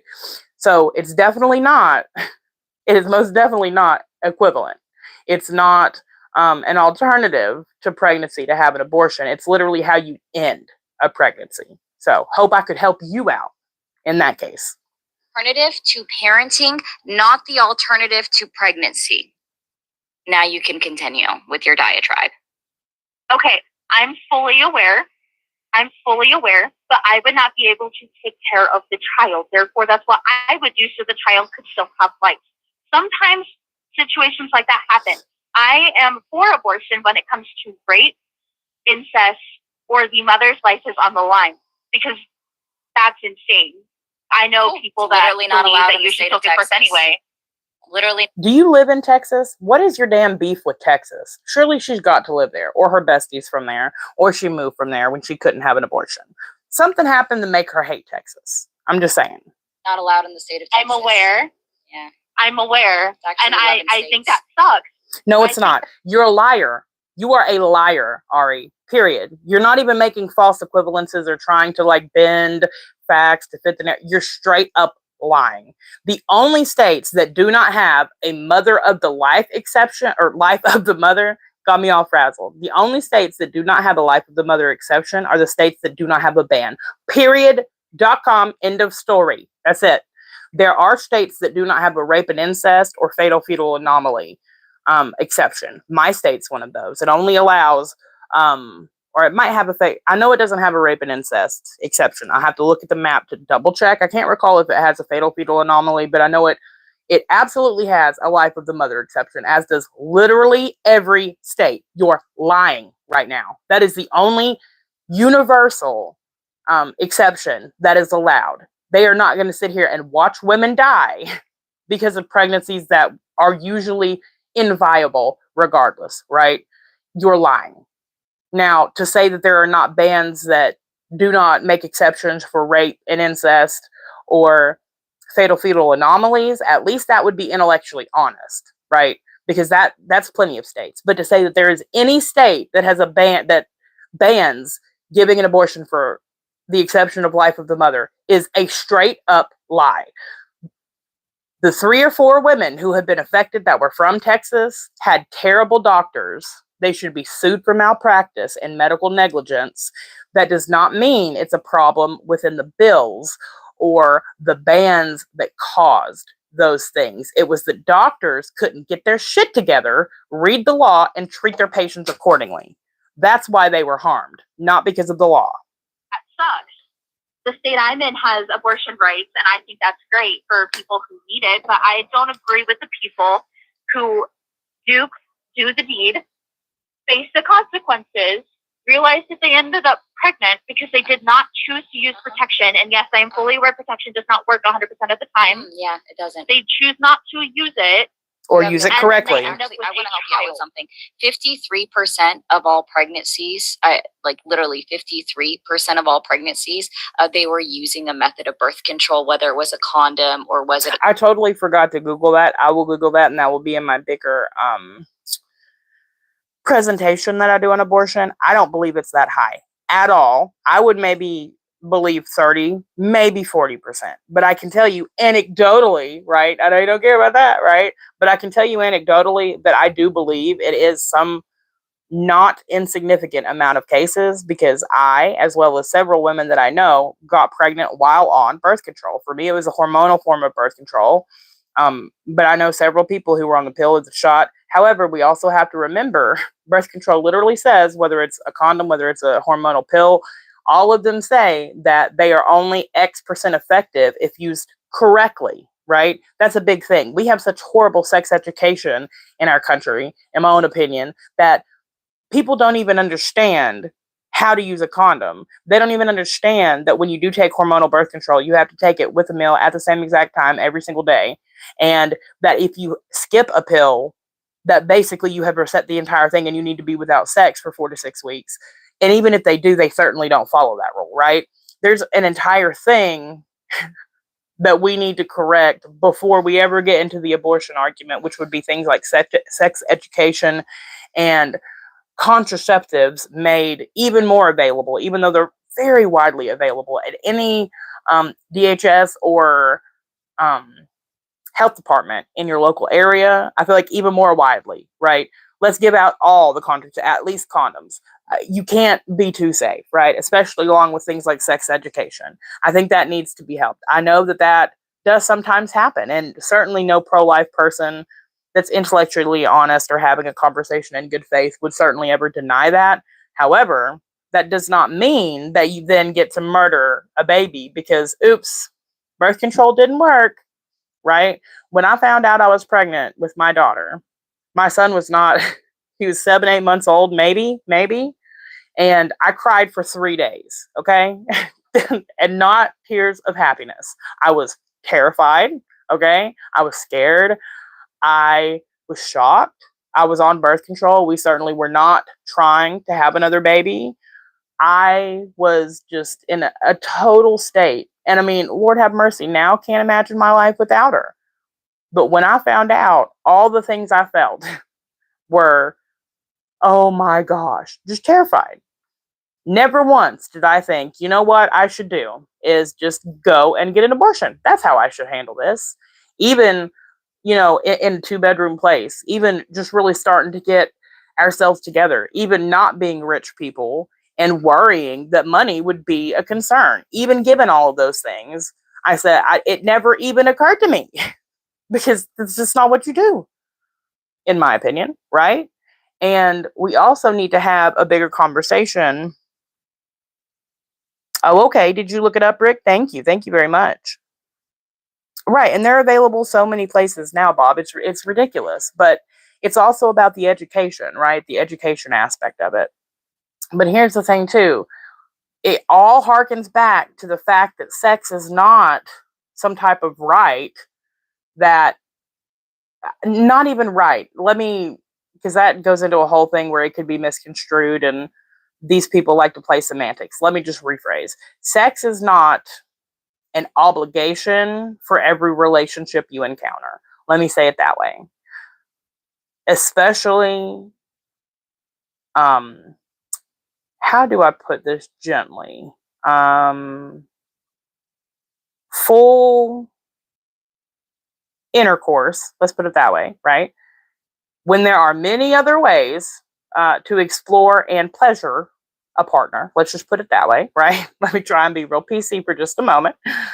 When there are so many other ways you could explore and pleasure a partner, full sexual intercourse is certainly not, in my opinion, a requirement for every relationship you encounter. Okay? I feel like if you are in an unstable part of your life, or if you are with someone who's a fleeting situationship, perhaps you don't go all the way toward the full intercourse. Shall we say that, right? That's the least you could do. I feel like there are, situations that arise. You could say, quote unquote, accidents happen, happy accidents, like I faced, right? However, the difference was, even though I was terrified, even though I was shocked, even though I was certainly not planning on having another baby anytime soon, I was with my fiance. We did have a home. We were, in a place where we could bring a baby into the world, even if it wasn't a perfect situation, we could do it, right? And perhaps if we weren't, I probably would not have been sleeping with him. Let's just be real, right? Just because that's where I'm at in my morals, in my ethics, right? And probably if I didn't have my IUD, we would be being even more careful because we would not want that to occur again. And as a matter of fact, we have an entire plan where, Lord forbid, when I get my IUD out, if that were to ever occur again, who would adopt said baby? Because we're not going to have another child, but we also don't believe in abortion, right? So I feel like there are many, many, many alternatives. We're getting all the way into my life right now, but we're just, just bringing you to my level for a minute. There are so many alternatives to literally killing your child, right? And then she wanted to say something about the foster care system. The foster care system, which takes care of growing children all the way up to 17 years old, right? Sometimes later with issues of their own, we'll just put it that way. These children face a whole lot right? A lot of people are terrible people. They become foster parents to get the money to take advantage of the children. They should go to jail. They should face serious consequences. They suck. I condemn all of that. The adoption system, adopting newborn children, cannot keep up with demand. We have twice the amount of people on the waiting list to adopt a newborn than are born in our country every year. And you know what's funny about that is we would about meet the demand if we stopped abortion. How funny that would be, right? There is no shortage of people who want a newborn baby. There is not. It just doesn't exist. Foster care is a messed up system. Abortion, there are waiting lists for people that want to adopt children that have special needs, genetic abnormalities and conditions, etc. There are literally special waiting lists. This woman thinks if there's something quote unquote wrong in her eyes, right, with your child, you should just kill it. There are literally lists of people waiting with open arms and open homes, well off people, people with no criminal background, people who pass all the things you have to pass to become a potential adoptive mother and father, right? They're waiting to adopt those quote unquote imperfect babies. So I'm sorry. No, it's never an option. Never an option.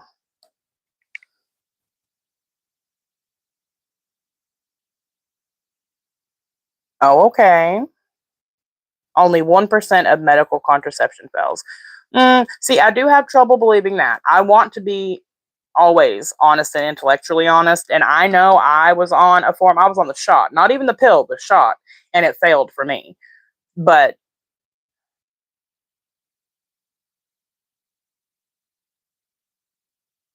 oh, I'm so sorry, Bob. I am so sorry to hear that. Right, exactly, Barbie. Right, Bob, and that's exactly the thing. I think a lot of people make sex into a requirement for every relationship they take a part of. And sex is great, and in my opinion, is meant to be shared between people who actually give a shit about each other. I know I'm radical to think that way, but it's, and I'm not saying it's not important, more so to some people than others, but it's definitely not the most important thing, or shouldn't be, in a relationship.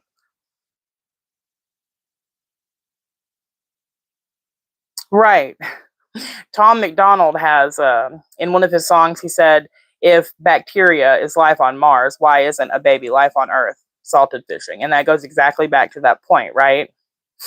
That's exactly right. Is that it's just the hypocrisy of the left. That's all it can be, deemed down to. Like, this is the same woman who just moments ago, after she was talking about how women are strong and independent and should be able to make choices, she then said two breaths later that every single unwanted pregnancy, 100% are caused by men. She's just another man hating liberal. That's all she is.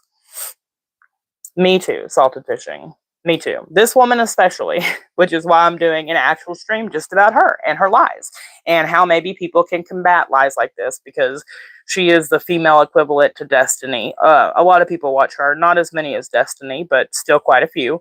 And I just kind of wanted to arm some people with some facts to fight back against this entire agenda. And I am doing an entire abortion presentation. I've done a couple already, but I'm doing another one with newer facts and statistics and more talking points sometime this week.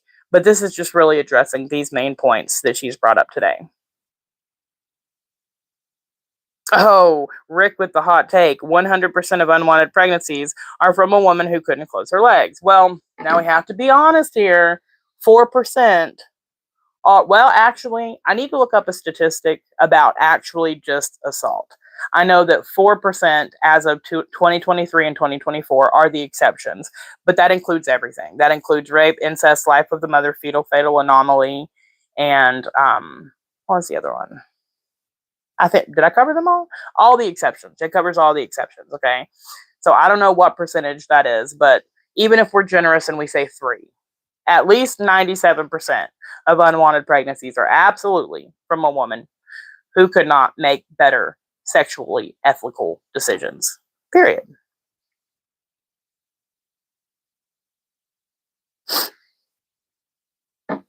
It's not salt water. Salted fishing.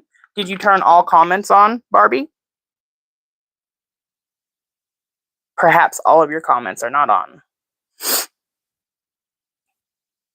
I know you didn't, Rick. You were making a very valid point, though. It's the man hater that says 100% are from men. Like, really? How about we take at least 97% of accountability here? Like, for you to be such a man hater, you cannot even admit that women play a role, even though they're so strong and independent, is crazy. Oh, is it being glitchy? Oh no, that's not good. I hope I'm not missing any comments. If I don't seem to respond to your comment, just make it again. Yes, exactly. About this girl, I found funny is she hangs up after she starts losing because facts are the left can't compete with the right, so she tries to find uneducated guys and gals, yeah, to make them look stupid, and that's exactly it. That's exactly what she's done this whole stream. This is just part of the stream, but she found reasons to hang up on two or three people, and the rest of the people that she spoke to. I mean, she obviously very specifically drew out the conversations with people who, I'm not even going to say they're dumb, but people who could not keep up with her, firing at them, firing at them, firing at them. Even if you're an intelligent person, there's almost 1,000 people watching you in the live stream. It's hard to get on a phone call with someone and be interrogated basically on your beliefs. And not a lot of people are really ready, even when they think, like, yeah, I'm a caller and I'm a show her, I'm gonna give her lunch money. Then you get into the situation and you're like, oh shit, this is hard, so it's hard. Yes, Rick is saying, Barbie, if you like scroll up and go out and come back in and then press on all comments, you should be able to see them. That's what I do anytime it glitches out for me. It was a pill or an IUD. 53%. That other 47% is what is the other 47% is what is an issue with me. Okay. That they're not using I hope you go get your and they're getting an abortion and they're killing an innocent child because it's not innocent. It's also not killing a child. I hope you realize this. It's a fetus. No, and no. You know why? Because 97% of all experts, which are everything from biologists to embryologists, aka the people that study the little bitty clump of cells that you like to call it, actually agree that, and of course 97% run the gambit of all political, religious affiliations, and in fact tend to lean more liberal, as we're seeing a lot of the people in the STEM fields do, right? 97% of them agree that life begins at conception. So you're lying, period. And again, I'm still curious of how that affects your life personally, that it's such a fucking big point of contention for you. Well, maybe she has morals. Maybe that's why. Yes. How does it affect? I know that's right, Salted. That it really, really annoys me as well. Like, can we just at least pretend like we're trying to have a conversation with another human being? Like, it's just annoying. Like when the birth rates are massively declining. Oh, and eventually we're going to end up like China, where they are forcing people to have children. No, they're not doing that in China. Where it's going to be. Don't fucking lie. I heard they. Oh, now you care about lies. Heard, 3 fucking years ago, where you watch someone lie to you on national television? A quick Google search would show that that's not true. No, it was coming from the whatever that guy's role is, the president or whatever. See, you can tell this poor lady is very much kind of confused. She's not able to easily keep up. I'm certainly not going to call her dumb, but I think it's very likely, she only really has these conversations normally with people in her quote unquote circle and the type of people who agree with her politically, morally, if you will. So it's probably really difficult for her to try and keep up. She's talking a million miles a minute and asking her all these rapid fire questions. And it's really hard for her to remember. I mean, she's not like Ari. You've got to also remember this lady has Lord knows how many tabs pulled up on her computer full of all this information she's rattling off. You just heard her typing twice to look things up on her computer. She has that advantage, if you will, whereas the caller is just a normal person trying to recall all of these facts that they've heard from all these different news sources about these things that she's trying to argue. It's just so intellectually dishonest. themselves a couple of years ago. That could not be true anymore. President Xi Jinping has never said that they're forcing people to have children. What they were talking about is that they did away. Okay, I want to help you out with something. So it was about before 2016. China had a law that it was a one person per household. Then they increased it to 2 children per household. And the probably thing that you're thinking of is that they increased it to back to allowing 3 children per household, because at that point their population had cycled out enough people that they weren't going to be overpopulated within their country. So what you're thinking of is them just changing the law from doing away with their 1 child law, right? And then changing it to 2. I know that's right. I miss that man so much. He could have wiped the floor with her, but he would have done it with class and respect that she really honestly does not even deserve. RIP for sure. I love that man. I'm a boomer, and these spoiled brats don't care about anything else, anything other than themselves. Their pride, dignity, life. That's exactly right. They don't value anything outside of their own convenience and, whatever bubble they would like to live in. It's crazy. They weren't forcing people to have children, nor were they forcing people to get impregnated. What were they doing? Strapping women on hospital beds and using a turkey baster and putting it up there full of semen? Come on, Ari. Yeah, that's exactly how ridiculous you sound when you say that the right or pro-life people promote forced birth. Nobody is promoting forced birth. The way you just told her how ridiculous that was, that's how ridiculous your argument is. Exactly. That's fucking weird. Right? Kind of weird. But if I'm wrong, I'm wrong. I will do further research beyond on that. wrong. It's just, can we just get over, I can't get over how hypocritical that is. For her to earlier have been arguing about how this is a woman's right, and et cetera, et cetera. And then when this woman is confused about some Chinese policy that obviously doesn't even affect us, but her argument then is literally, what are they doing to make these women become pregnant? Strapping them to a bed, inserting some turkey baster? Right, Ari. How do you think women in America get pregnant? Hello? It's crazy. Maybe you kept saying you're going to have to look into these things. Maybe this is something you should have done additional research on. That's fucking weird.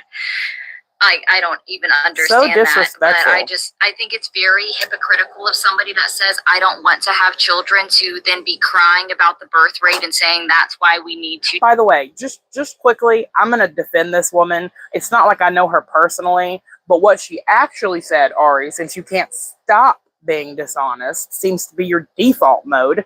What she actually said was, I don't want a child right now, and you hardly let her finish. She went into several reasons why, and she was attempting to say, however, even if I did get pregnant, I still wouldn't have an abortion.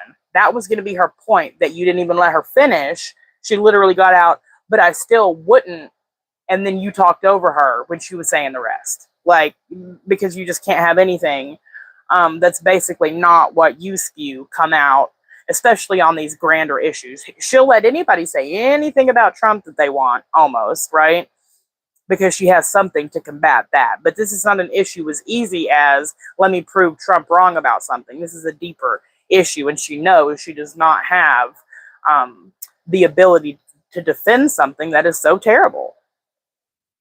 Do away with abortion because we need to increase the birth rate, from somebody that says that she... Hold on, time out. Just to really quick, in the comments, Salted said something that I literally said over and over again. You're talking about the bigotry of low expectations, right?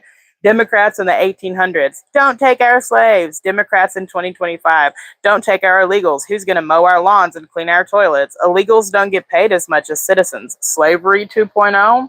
That's exactly right. I literally just addressed this entire situation in my stream last week. I can't remember which day it was, but we were talking about immigration and how much it usually hurts the country because these people don't assimilate. They don't share our morals and our beliefs and our American values, right?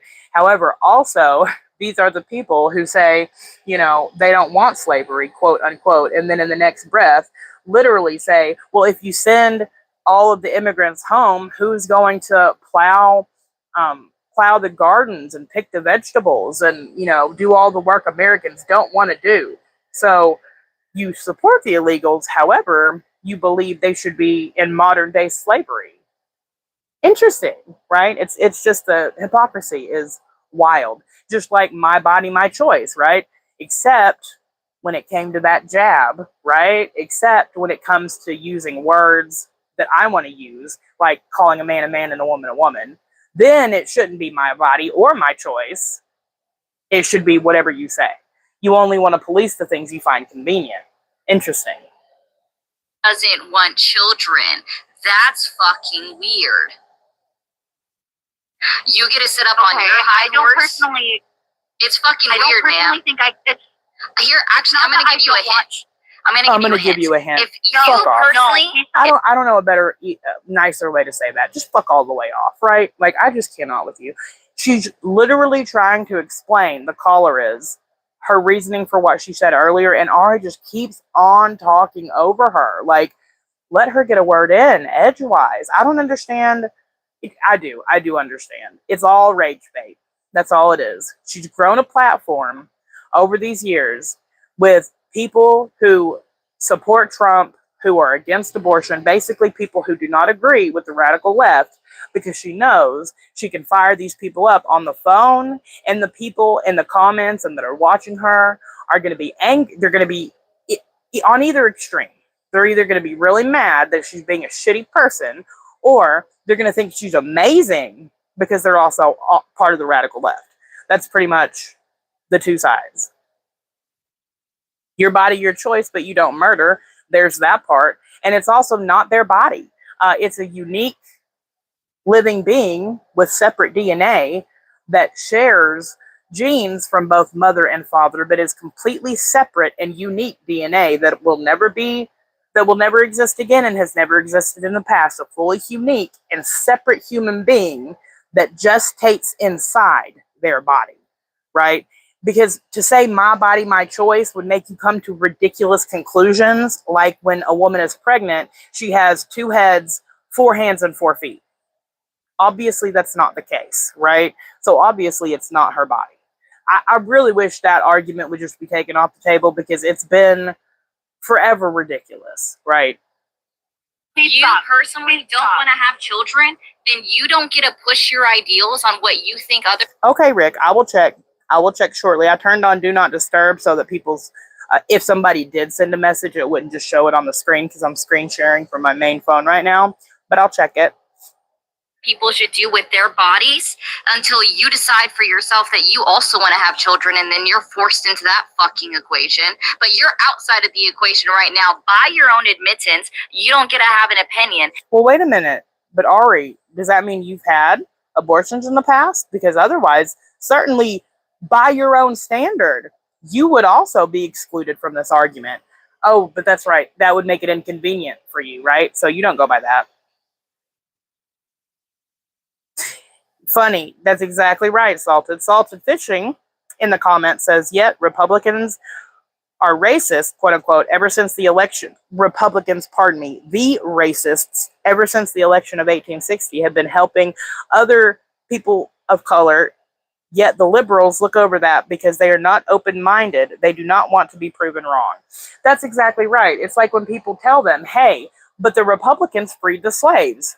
How do you feel about that? And they say, yeah, but that's because the party switched. That's always their answer, right? That's because the party switched. Right. While I agree, there has been some shifting. It's not the fact that the party switched. A lot of people hold this narrative that the party switched, but let me break it down, because a lot of people don't get this. And I myself didn't even get this until maybe like a year ago, right? I truly believed, even as a conservative, that at some point some kind of switch happened. There's never been a switch. What happened is the American people have always been, even at their most conservative nationally, right, mostly center. That's why we end up having such a split down the middle on hot button issues like abortion and immigration, because most Americans at their core are very centrist, right? And both the left and the right used to be a lot closer to the center, right? And as time goes on and more issues have arisen that have required radical steps or radical stances to be taken against such issues, the right has really stayed a lot closer to that center. We have pretty much stayed very close to our original values, whereas the left has gone way left, right? They have gone from like they want to save the planet to kill 1 million babies a year and let's put men and women's sports and some more shit, right? So the left has gone way, way, way, way, way left, which means that even the people who were originally in the center, even given a shift over time, right? It makes the center seem like it's somehow moved because you have to shift the center to keep up with the left. Whereas really, this is also why a lot of people are feeling disenfranchised by the liberal left and feeling like they're leaning more right, even though if you were to sit down and have a conversation with them, they're still left on some issues, but most things are probably closer to the center. It's because as the left has moved over time, way left, way radical, right? It's left a lot of people behind. And all of these centrists that found common ground with Republicans are just saying, well, I guess I'm a Republican. Because the left has now moved so far from center that anyone that finds himself in the center has nothing in common with them anymore. That's the truth of it. We're not going to listen to much more of her. We'll just listen to a few more minutes. And let me be very clear with you again. Having an abortion, I know you don't know what the medical definition of it is, but it's the termination of a pregnancy. It is not the killing of a fetus or the unaliving of a fetus or whatever the shit drivel that you want to put out about. Have you watched an abortion before? Oh, ma'am, I've watched plenty of videos that haven't been fucking doctored. Okay. Thank you. That right there is going to make me crazy, right? Videos that have been doctored. No, what it is that people have made animations, right, to show what abortion actually looks like, because it would be unethical to record an abortion, even the ultrasound of an abortion, of ripping a child limb from limb, right? That doesn't mean that the videos have been doctored. It means that to spare the public that level of gruesomeness, because maybe that is just a little too far, to spare the woman and keep her dignity, right? And the dying human that is in fact a human being, a baby inside the womb, we decide to animate it, right? However, we have seen plenty of pictures, that not full videos, but photos from abortion photographers, right?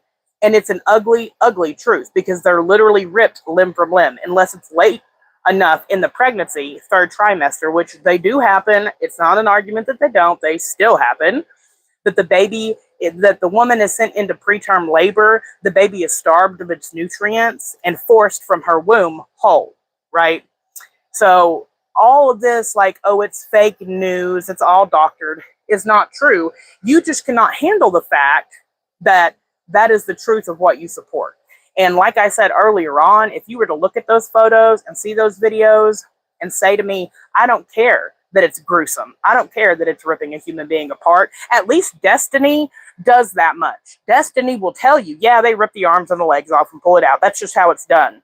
Destiny is a piece of shit, but at least he's intellectually honest. At least he'll tell you, yeah, that's how they kill the baby, right? You can't even manage that much, which makes you twice the piece of shit that Destiny is, in my firm opinion.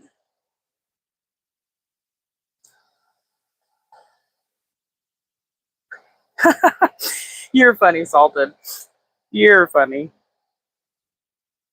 Anytime in the third trimester, which is after, let me see, it'd be 24 or 25 weeks and beyond, that's when they have to.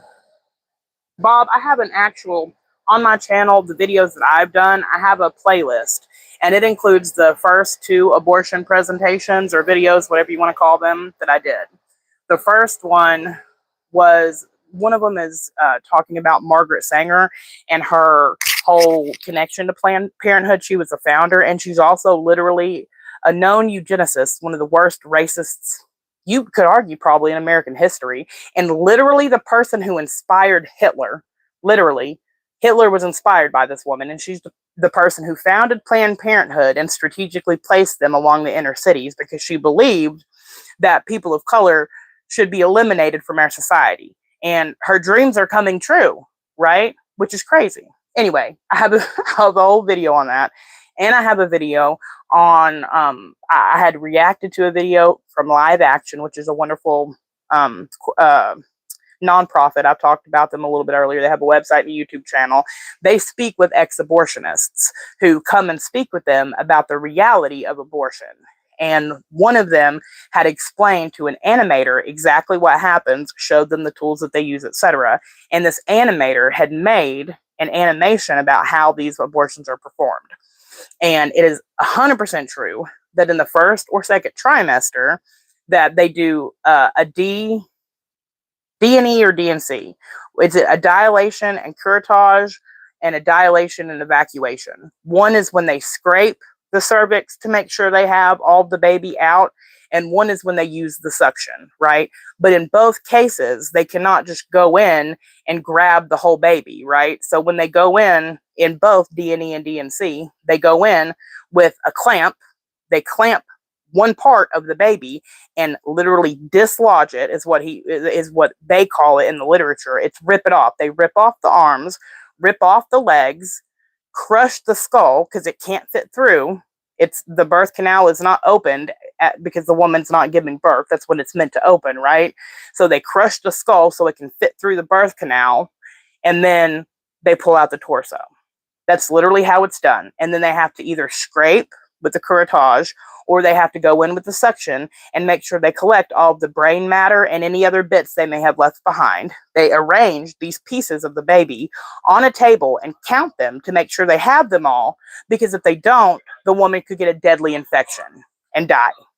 In a late-term abortion, which is anything 25 weeks or beyond, they put the woman into early labor. They give her a series of drugs, and then they give her either a shot into her stomach or a pill that goes under her tongue that cuts off the baby's blood supply and will starve the baby to death. So the baby's heart will stop. That's when they put the shot into her tummy. They shoot it right into the chest cavity of the baby, and it stops the baby's heart. Then they dilate her cervix and force birth, give her hormones that will force her body to go into early term labor, and she will deliver a dead baby. That's how it happens in third term abortion. There's no surgical way to take it out.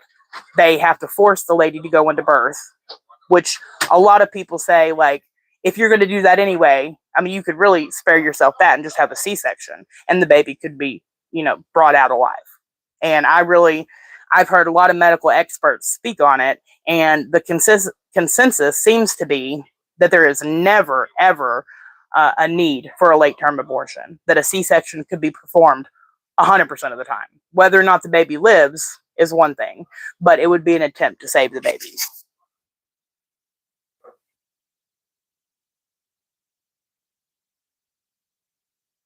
Right. Oh, you were a preemie? Abortion is brutal. And as a matter of fact, when I did that reaction to the abortionists talking about it, there was quite a few people who had come into the live to support. And as soon as I started playing those clips, quite a few people had to leave. They literally said, I can't even watch this. And I remind you, it was an animation of abortion. It's not like it's a video of an actual abortion. And I've shown one or two very heavily censored abortion photos on my lives, because I know that's an easy way for my channel to get ripped down really quick. But I would encourage everyone that has a stomach for it to go to createdequal.org and look at the abortion photos. You can go to the top right-hand side of the page, pull down the menu, and go to abortion photos. Especially, I mean, maybe not every single one of you, but maybe send that link to somebody you know that supports abortion. Because in my opinion, you should at least completely understand what you're supporting and be able to defend it. That's my own opinion. Right. And see, that's exactly it, Bob. A lot of people don't understand that this is what abortion looks like in 2025. A lot of people think the left is just downright demonic, and maybe some of them are, perhaps. I choose to think, just like a lot of the women who have abortions, that these people have been lied to. The left does not want people to know that this is what abortion looks like, and this is what they have to do to get these babies out of these wombs. The left doesn't want people to know, because if you just think you just take a pill and the baby's gone, or you just go in for a short procedure and you don't have to know what it entails, it makes it a lot easier for them to spin the narrative like, oh, the baby's not hurt and the mother's fine. When, I mean, I don't care what brain waves may look like on a scan or what evidence you might see from an ultrasound, you can't tell me a living human being that has grown arms and legs does not feel pain when you pull its legs and pull its arms off and crush its skull. You can't tell me that baby does not register that pain.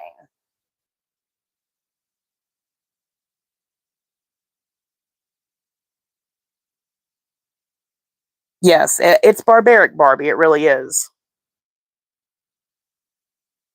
Right, Salted, same. I'm sorry, Bob. I won't go any further into pardon me, into the graphics of abortion. It's not yet. I do have a note to put it in the description. When I go to set this to public, I'll put it in the description. The 2 links for other information that I've spoken about, like the statistics, they're already in the description, and I'll put created equal in there as well. But I agree, Barbie.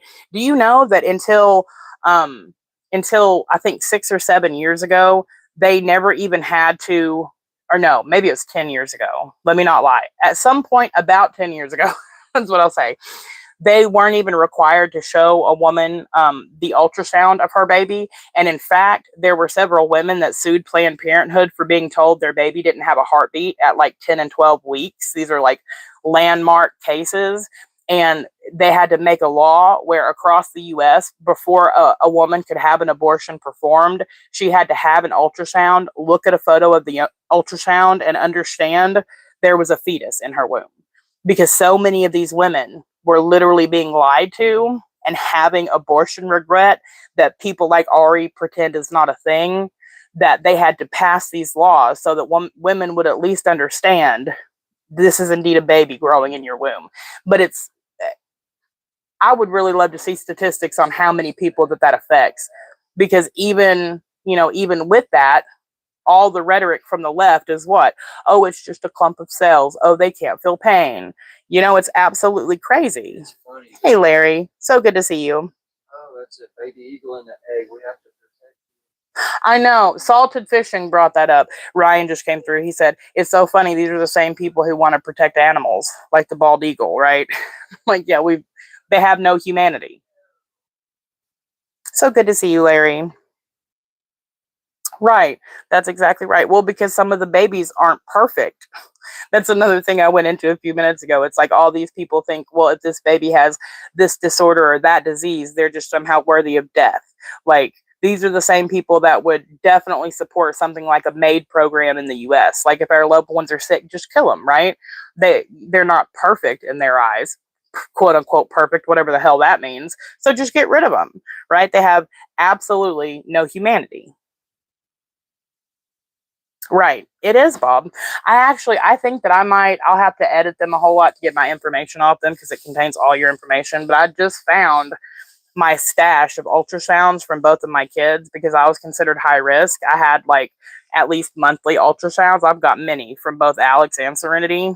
And I've thought about actually showing them at their different stages, make sure my information's safe, obviously. But I think that would also be something interesting to do because you can see, at week to week, you can see so much change in the womb. For people to say that it's not a life until some completely arbitrary timeline or point in time is crazy. You've seen her, Larry. She's something else, isn't she? She's something. We'll watch just a few more minutes. I think she makes 1 or 2 more points that I wanted to go over, and then we'll be done.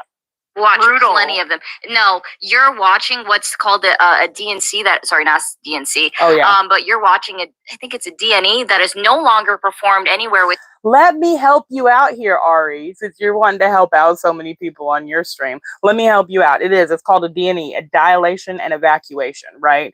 And it is indeed still performed in the United States. The fact that you believe it's not is crazy. Just answer me something, Ari, like you're ever going to see this. But if you happen to, how do they get the baby out of the womb? Just answer me that. Just answer me that. In the United States of America, and maybe you should stop eating up She lies. is. That's literally been fucking proven that we no longer do it in the United States. Where? You notice she never gets you any sources. Do you realize, as I've been talking this whole time, not only did I just mention I had a few linked below, but I've been telling you, go to this site to see this, go to this person, or go to this .org.edu website to confirm this. I highly recommend you double and triple fact check me and go and see these things for yourself. Don't believe anyone that tells you things. I would like to believe you could believe me over many other people, because I don't ever just take something that I hear, that I see, and just believe it. I always double and triple check my information before I spew it out into the world. But notice she's not citing any sources here, right? And I would just love for her to answer me that one question. If you do not believe that a dilation and evacuation is happening anymore in the United States, what do they do? Because if you're going to say a DNC, dilation and curettage, it's the same thing, except it's not using suction. It's using a scraping instrument, which is also known for, basically all but sterilizing a woman. It's known to affect fertility, which is one of the bigger reasons it was supposedly tampered down. And dilation evacuation was the one that they were going to do, and now supposedly they're not doing that. Well, how did they get it out then? Just tell me that. How did they get it out? The only other method is the abortion pill, which literally, again, it's got all sorts of medications in it. You go research this for yourself. It starves the baby of nutrients, cuts off the blood supply, and induces a forced miscarriage. It's very painful. It's horrific. And they make you think like, oh, when you start to feel the worst cramping, just go in the bathroom. You'll just pass it. When there's photos all over it, just Google it. You can see it for yourself. Women are losing these children that they were made to believe were just a clump of cells, and instead these babies come out of their wombs on a toilet in some hotel, and they pick them up out of the toilet and they can see their little fingers and their little toes and their little eyes, and they're fucking heartbroken, because of course they are. A lot of these women are lied to by people like you, Ari, by people like you. California sucks. I won't bring up all the points, but if Newsom wins, we're screwed. If you live in California, vote no on Prop 50 if anyone wants the link to make voter ID required. Heck yeah, Salted. Here, we'll just do this for now. You seem like good people. We'll give you a jacket. You can drop it. You can drop that link. I know our good friend Dave, I'm pretty sure you know Dave too. He's in California, and he's always telling us about the crazy stuff that happens there. I'm not sure where Miss Ari here is from, but with her hard on for Texas, it might be Texas. I'm just saying, she seems to really, really hate Texas.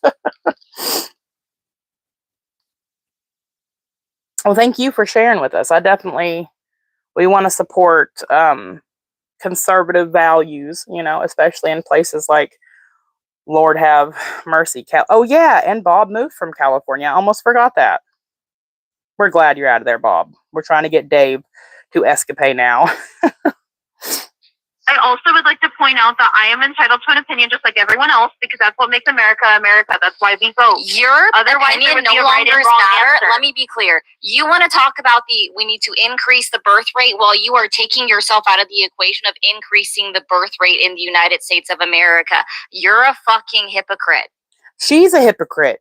She's interesting. She's the hypocrite. I don't see you popping out babies. And it's not that I don't want children. You're a fucking hypocrite. You're still a fucking hypocrite.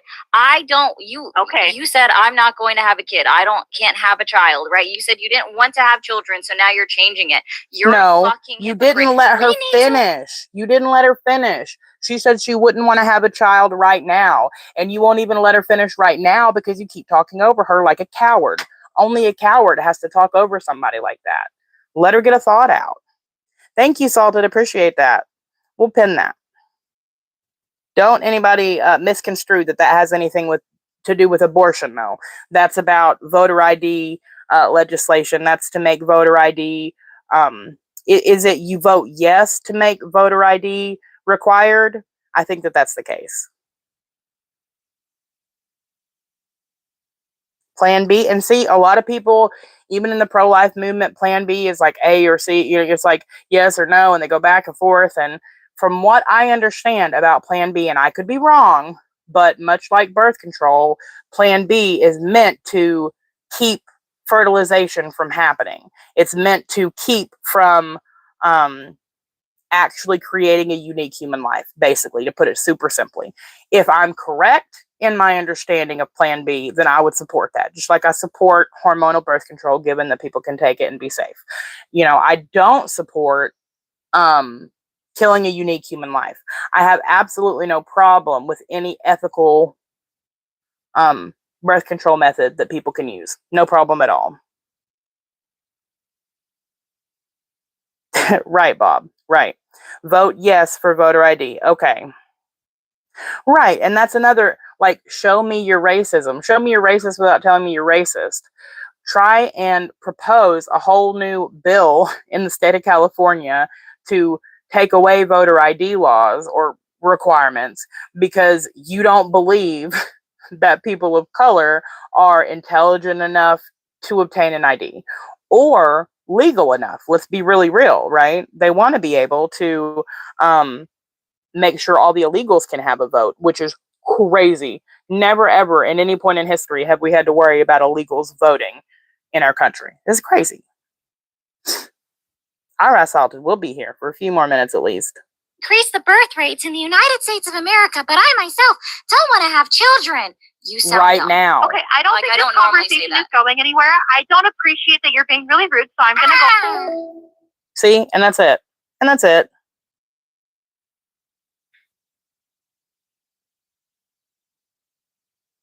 What a cunt waffle.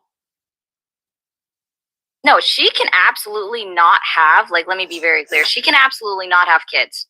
I don't care about that. Literally, it's my idea of pro-choice is you do whatever the fuck you want with your body. But if you're going to come up to my live and you're crying about the birth rate being low, while also simultaneously saying that I'm not contributing to the birth rate increase right now, then you're fucking hypocritical. You are one of the biggest hypocrites I've ever watched, ever actually given time and airspace to. Let me just be very clear. That's first of all, right? I hear you, Rick. Within 24 hours, yeah, because the whole point is to try to prevent the actual, whether it's, I can't remember if it's fertilization or implantation. It's got to be fertilization if it's within 24 hours, right? I would think so. I support that. So to the extent that I understand it, I just said, hey, listen, I'm pretty sure this is how it works. If I'm somehow wrong on that, then my opinion might change. But so far as I understand it correctly, that's what I believe. And now, so we're done with this lady because she's too crazy. She's too crazy.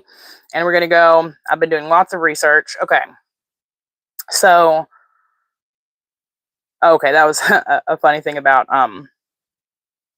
AI trying to bring back the dead, which is another conversation we're going to have soon.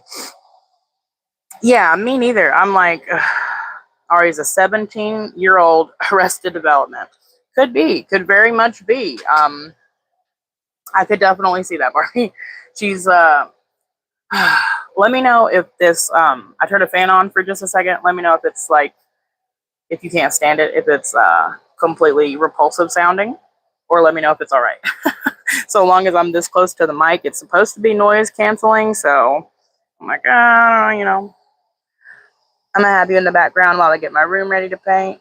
The hair point I want to talk on, I'll chat. Well, we're here, Salted. Appreciate you for hanging out with us. Can't hear the fan at all? Amazing. Are you serious? I'm right beside it. This mic, I'm telling you what. I definitely think this was worth the money. And it wasn't much. It was like $15. We love that. Okay. So here we see on the screen, like I said, y'all know me, love to do my research, get the facts, okay? These are from all different sources. This one, I think it happens to be an AI screenshot. That's what it looks like to me. It's like the Google AI background. But I have the Brookings website, which is the first link in the description, coming up next. This is just something bite-sized, if you will, because I wondered, like, all I hear is that women do not use abortion as birth control. That is not, in fact, a thing. So I was curious, like, how many women are having repeated abortions? Because I know Ari doesn't care about anecdotal evidence, but I know quite a few people in my personal life, well, don't know anymore, associated with them when I was younger and a liberal, who have had several abortions. And I mean several, right? So it's not like that doesn't happen. So I've Googled it at some point. It looks like here in the US, about 45 to 50% of abortion patients report having one or more prior abortions. That's crazy, right? Almost half. Almost half. While about half patients are seeking a repeat abortion, the proportion of women who have had multiple repeat abortions, which is considered 3 or more, is quote unquote relatively small. This is exactly the lies of the left, okay? They say apparently that the following numbers are small, right? So one study found among abortion patients, 23.1% were seeking a second abortion and 8.7% were seeking a third or subsequent abortion. Now let's understand for just a minute. When we're talking in percentages of this number, we're also talking about more than 1 million abortions a year. Okay? So for what was it, 2024, there were 1 million and I think almost 200,000. It's like 137,000. Okay. I downgraded it. All right. I gave lots of grace and I just said 1 million flat. Okay. That's taking out hundreds of thousands that would go into this number. But I did some little math. Click, click, click, click, click. Right. So 45 to 50%. Okay. I went by 45%. And I found, hold on, that would end up being 402,000, right? 402,000. Then down here we see this 23.1%. 21.3% ends up being 231,000. Okay, 8.7% ends up being 87,000. So it doesn't sound like a lot when you're saying 23%, 8%, but we have to remember that these are percentages of 1 million plus babies a year. So even just quote unquote just 8% is still 87,000 babies, right? Quote unquote just 8.7% is a hell of a lot when we're speaking of hundreds of thousands, or in this case 87,000. So that's just crazy. Simba, hi darling, how are you? 1 million is insane. You know what's even more insane is that since Roe versus Wade was originally instituted, it's been 60 million babies. 60 million babies that we've killed since Roe versus Wade. Is that not insanity? Like, I don't know how anybody can actually argue that this is acceptable. I just don't understand. That's exactly it, Larry. Use protective measures or don't have sex. I talked at length earlier about how I believe we need to return not only morality, but responsibility to our sex culture, to our entire, political, moral, ethical landscape. Like, why does specifically complete quote unquote intercourse have to be considered a requirement for every single relationship you're a part of? Because to me, that seems a little much. And it sure seems the left really would love to play these numbers down. It's just 8.7%. But to me, it sure seems like these women are treating it like quote unquote birth control, aka quote unquote a way to just be rid of children you don't want, when 87,000 babies were killed as a third abortion or more, right? That's crazy. That's insane. And I definitely think there should be some type of legislation. We talk all the time about pro-life and pro-life. There should definitely be, even in the most pro-life world where we only allow the exceptions, there should also be some type of legislation that blocks repeated abortions.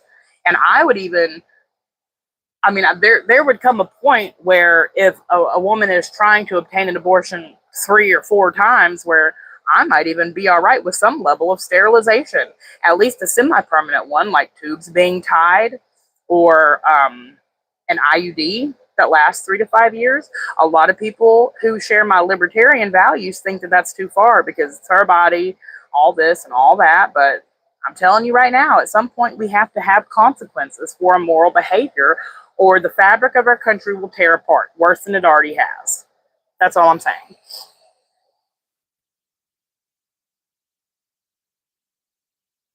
Larry.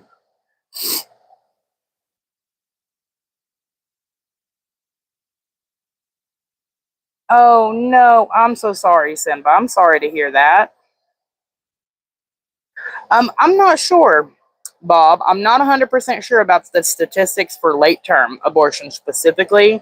Um, I'm not 100% sure. I'd have to look that up. That is something that I planned already on researching for my bigger presentation because all of the libtards really want to tell us that it's just not happening. Late term abortion is not something that happens, even though we know that that's not true. So I would definitely be interested to see if there's actually statistics. I would venture a guess. There may not be solid statistics because I don't think they would want those numbers to get out and be public, but I could be wrong. It's just not something up until now I have researched deeply. And I will always be honest with you and tell you if I don't know, I just don't know.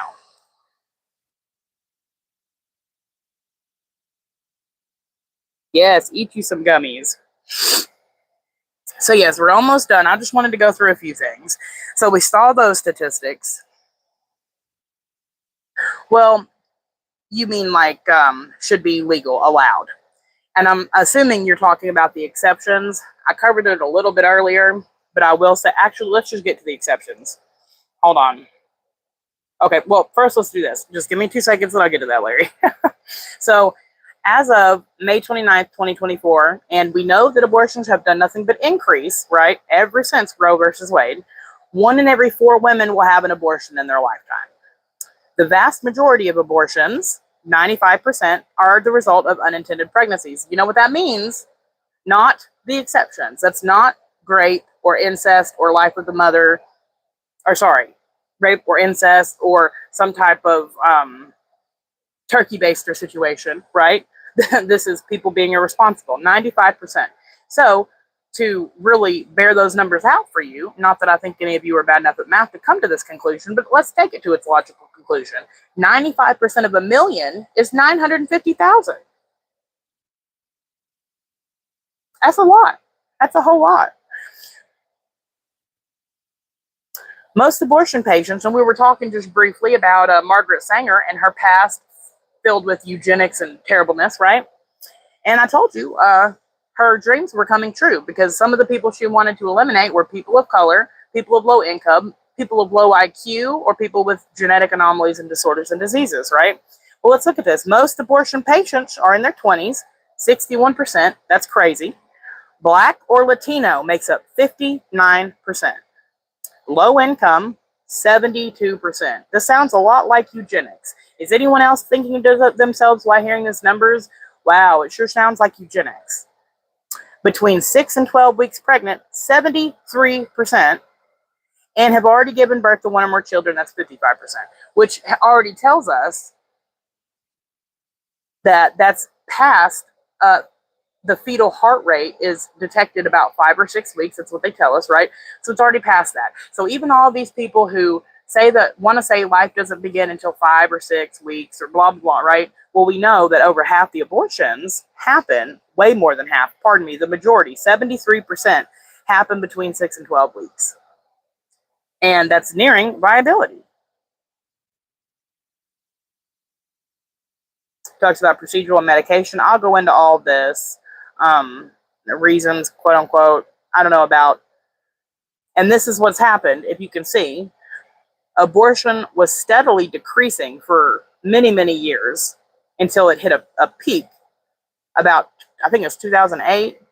And then what's happened ever since Roe versus Wade was overturned, it's increased, which seems crazy, right? But the reason is interstate travel and telemed abortions. Yes, they have really, really inundated society with this whole idea of telemed, right? Well, now they're doing super, super dangerous telemed abortions where you can literally just call and talk to someone on a video chat. They never have to give you an ultrasound. They can't tell you if it's an ectopic pregnancy or a pregnancy that's placed in your womb where it's supposed to be. And they just give you this drug and you go pick it up from your pharmacy. And 2 of the cases in Texas, not the specific ones that she was talking about, but 2 women like that who have been harmed has been because they have taken drugs from one of these telemed visits and not gotten the correct medical treatment before the abortion. Crazy, right? Crazy how that works. See? And they increased the gestational limit, even though they found that the efficacy for the actual completed abortion is basically terrible after it's, I can't remember if it's 8 weeks. I want to say it's 8 weeks. I'll double check that number for you guys. So they're basically making it more and more dangerous for women themselves, allowing the rate or the date for which, basically the cutoff, that's the word I'm looking for these women to be allowed to take these drugs, just being raised higher and higher for no reason. And here we are looking.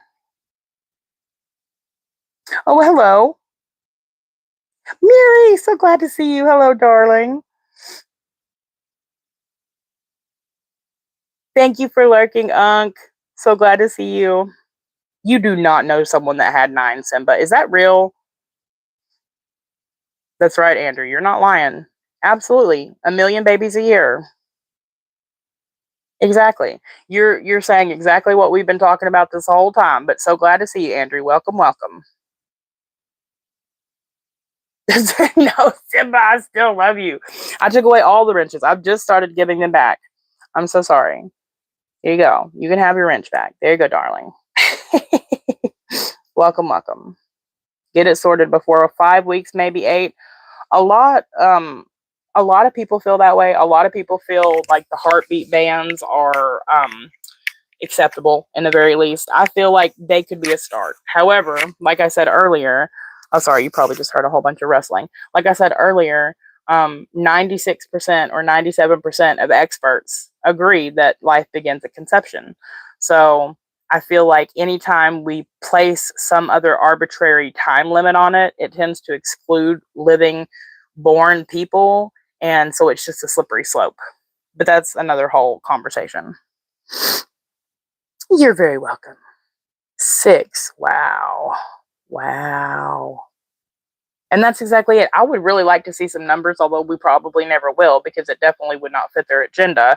I would love to see some numbers on like mental health and how it's affected after one abortion and then like multiple abortions. I would really love to see some statistics on that, because I would very much venture to guess it would be horrific. So here we see age limits in a little pie graph, right? Or age limits, ages. I've talked for so long. My mind is starting to jumble. I apologize. Here we see the ages bracketed, right? 30 plus years old, 20 to 29 years old, less than 20 years old. So the vast majority are definitely party age people, if you will. People who are likely just being super irresponsible. And of course, even the older people are allowed to do that too. Although they really shouldn't be allowed to have abortions because of it, in my opinion. And here we are. Showing our ethnic pie chart, right? I would really be curious as to what other would be. Maybe that would be like Pacific Islanders, and it would, I wonder if Jewish counts as white. I need to see a bigger, better defined pie chart, because I feel like you could split many of these into several categories, but I'm just saying. When does the soul enter that baby? Well, if you're a Christian and you believe in what the Bible says, the moment of conception, really, he knew you before he knitted you in your mother's womb and breathed life into you. You know, that's what the Bible would say. I just don't get how women who are smarter and more caring than men do the most incredible thing in the world and don't see it as a gift. I don't either, Andrew. So as someone with 2 miracle babies, I have endometriosis and PCOS. It's called the baby killer combo in the medical field. I've been told since I was 16 years old I wouldn't be able to have children, and to have 2 living children is a huge blessing to me. And yeah, I don't get it. I just don't get it. And of course, here we say that the majority are not married. I'm not surprised. Some are married. I'm also not surprised. I would love to see some statistics on how many of those 14% that are married are worried when they get an abortion that the baby could not be their husband's. I would love to see some statistics on that, because I have a few anecdotal stories having to do with that myself. Not about myself, about people I know. And here we see the overwhelming majority in that 6 to 12 weeks. And there's a few reasons for that. One of which being, I don't know if you, women in the chat, if you've ever been pregnant, well, I know Barbie has, or if men have witnessed a pregnancy.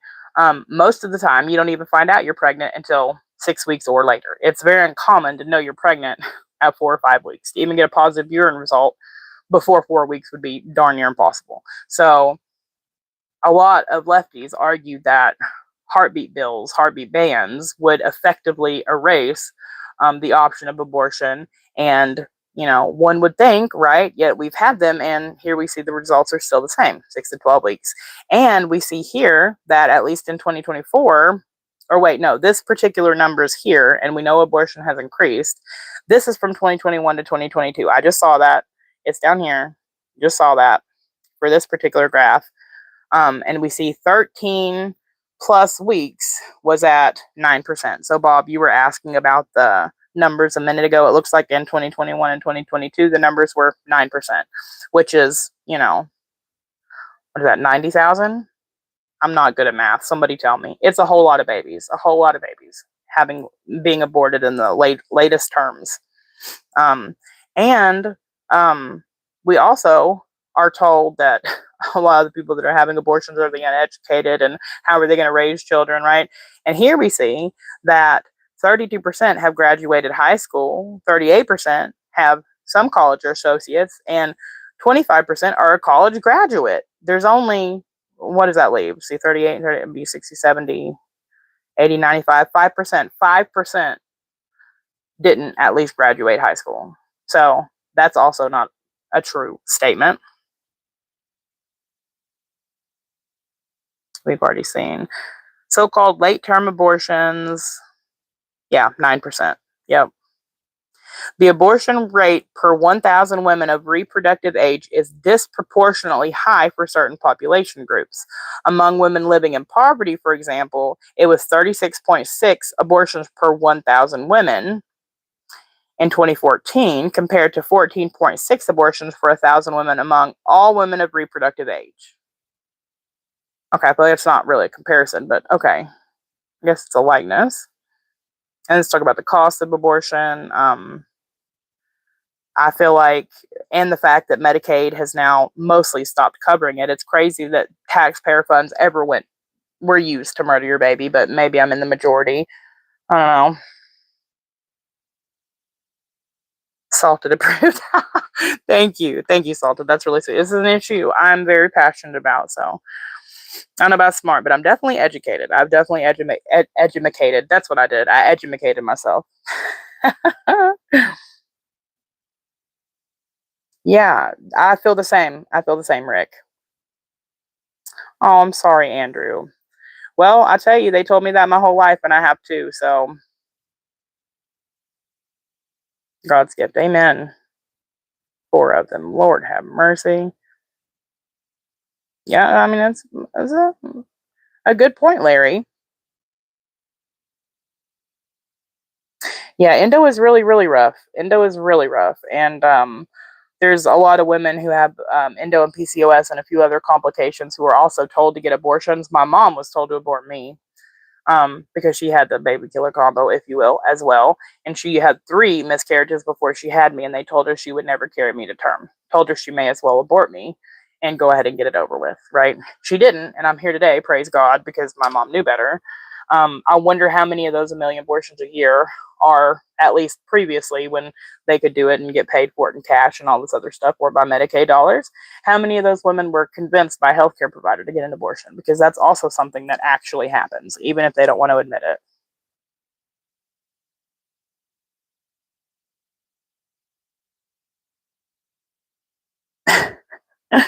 You're silly, Simba.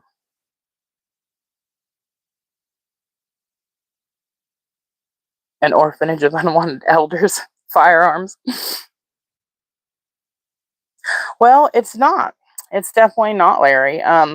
Abortion being planned, quote unquote, parenthood. And it's funny because this exact issue has been brought up by conservatives in the past, right? And they said, how is this Planned Parenthood? You're literally planning a murder. And when they were asked to show how much of their funding goes toward other, I believe it was in 2021 or 2022. This is anecdotal. I remember it from an independent an independent journalist, like one of these people who goes out and asks questions and tries to go undercover and isn't like on the mainstream media, but they had verifiable sources. They were asked to show how much of their funding goes toward non-abortion related things, so toward like actually helping mothers plan their pregnancy and their parenting journey, right? And it was like 8%, I think, or something ridiculous. The vast overwhelming majority was toward abortion. They might as well just call it planned abortionhood, because at least that would be honest.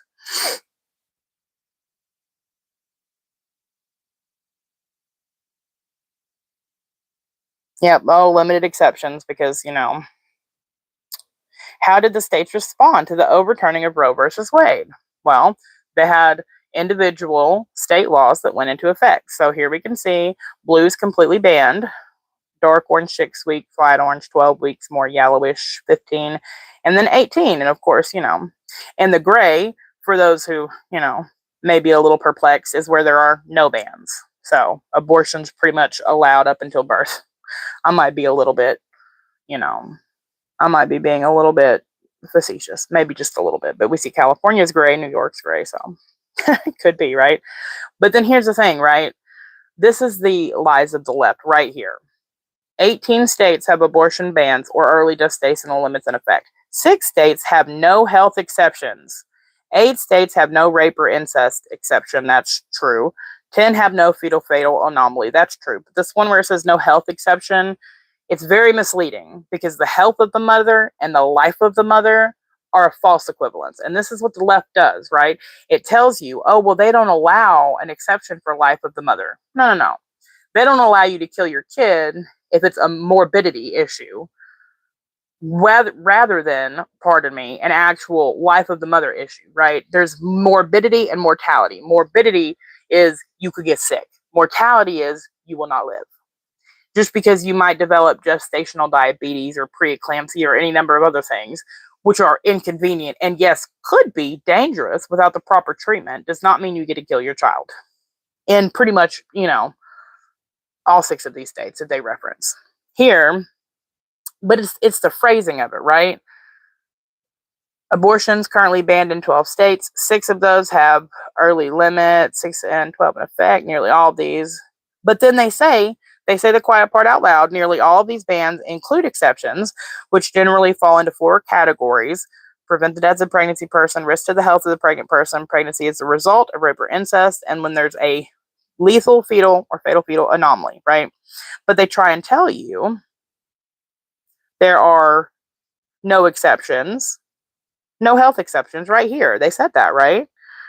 And what they really are trying to say is there's no life of the mother exception. But they didn't use that phrasing because then they'd be a liar.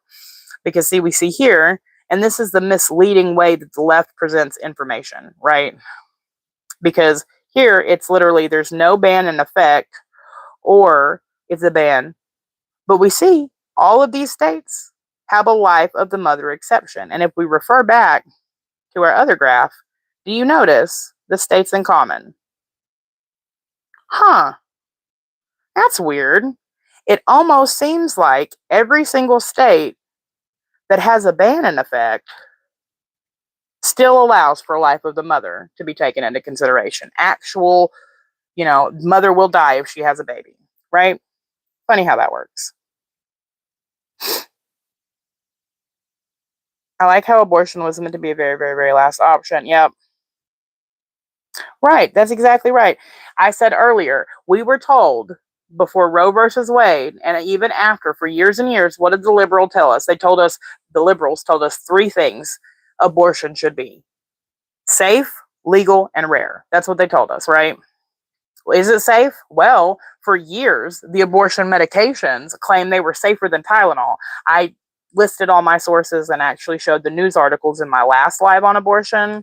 Well, now it's coming out that in fact it's half as safe as the median dose of Tylenol as prescribed when prescribed by a healthcare professional, right? So like when your doctor tells you to take it or prescribes it at the doctor's office, half as safe, right? Yet it was supposedly safer than Tylenol. Yeah, well, and let's look at all these crazy, side effects. We look at the fact that it can permanently harm your ability to have more children, right? And it always ends the life of a baby. So one could argue that therefore it is never safe, but neither here nor there. So there's that. Legal, well, certainly not anymore, but it was really only legal in certain circumstances. And I mean, it's never like it was just 100% legal even after that. In at least like half the states in the US, right? But then when they legalized it, then Medicaid dollars paid for it. And it became this whole cultural phenomenon where like women braved up and they would even like go on TikTok and have abortion parties and celebrate killing their child, which leads into the last one, which is rare. Is 1 million babies a year rare? Because I would argue definitely not. I would argue that's far from rare. That's disgusting, Andrew. And I might not have believed you 5 years ago, but what I have seen these past few years, women literally like having birthday cakes to celebrate their aborted child, is so disgusting. Like, I just cannot. Oh, okay. I see what you mean. My aunt also had endo and PCOS, and she had a full hysterectomy a few years ago, and it broke my heart because my aunt is one of those women I personally believe was kind of born to be a mom, and I think it upset me more than her. I cried for days when I found out, and it's just really a shame. And that's another thing, here we are talking about women's right to abortion, and there are just so many women in this world that would give their arm, give their life to be able to have a few days with a baby, like that want to be mothers so bad they can't stand it, who would be amazing mothers. I mean, the waiting list is twice as long as babies that we have to offer. The adoption waiting list, I mean. And here we are just murdering 1 million a year, right? We're below replacement rate, but according to Ari, the way we should fix that is not to have more American babies, it's to bring in immigrants. That's how we need to fix it. The left just does not make any logical sense. I am so sorry, Andrew. That is heartbreaking. I hate to hear stories like that, like stories of my aunt. There are just so many women in this world who would love nothing more than to have a kid and to see, I was going to say 1 million women a year murder babies, but it's not that, because we know many women have several abortions. So however many it ends up being, maybe 800,000, just to so carelessly take the life of a child is heartbreaking. It's truly terrible.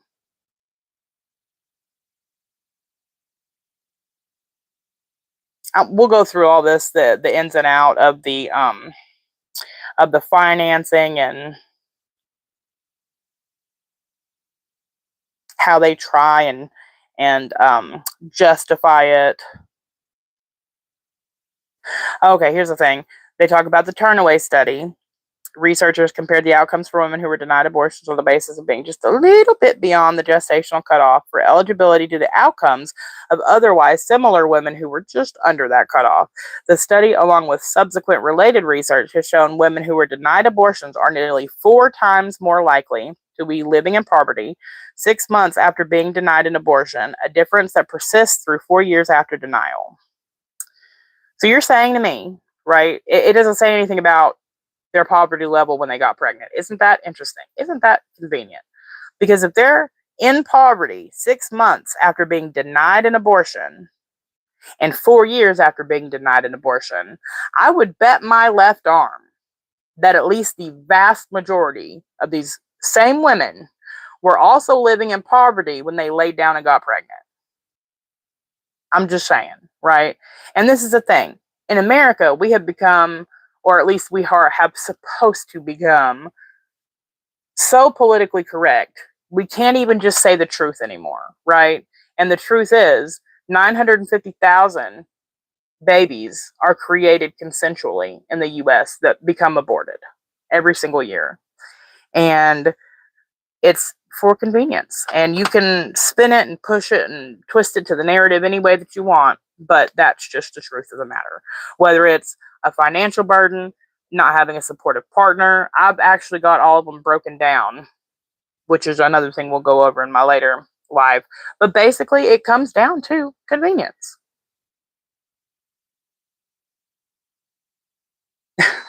Well, I wish you guys both just the best of luck, because I really hate to hear that, Andrew. I'm glad you're here, though. I hope you're having a good day. I hope she does well. And that just breaks my heart. It just breaks my heart. Along with contraception, access to abortion reduces unplanned births. You don't say. Which means fewer children dying in infancy, growing up in poverty, needing welfare, and living with a single parent.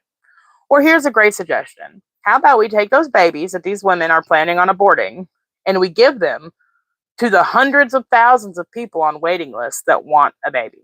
They cannot have a baby by themselves, right? I just don't understand how, and this is pure eugenics right here, saying that, poor people and sick people, basically, and people with single parents just don't deserve to live. Is that your point? Is it your point? I mean, I grew up basically with a single mom. My dad was in and out of my life, and it's kind of a complicated dynamic, and it was also me being stupid a lot, not just him, but it's a whole thing, mostly with a single mom.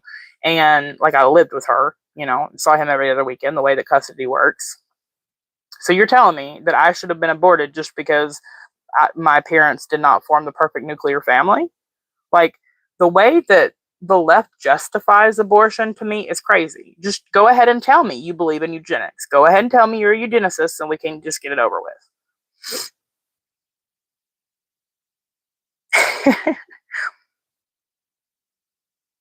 Yeah, and that's exactly it too.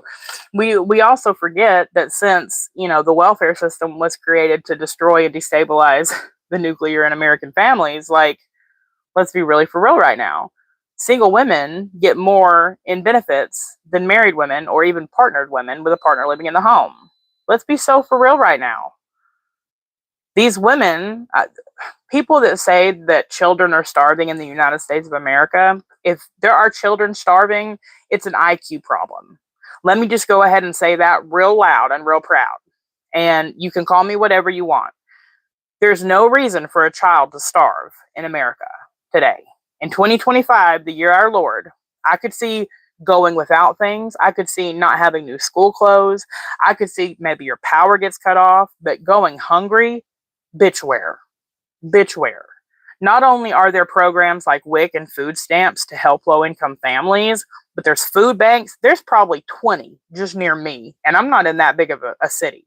I'm really not, right? There's churches, there's blessing boxes, there's free lunches at school, and I promise you, there are programs. If you were to go to your child's school and tell them, I can't afford to feed my kid, they'd get you hooked up with something. They're always sending letters home asking if families need more help and all kinds of stuff, right?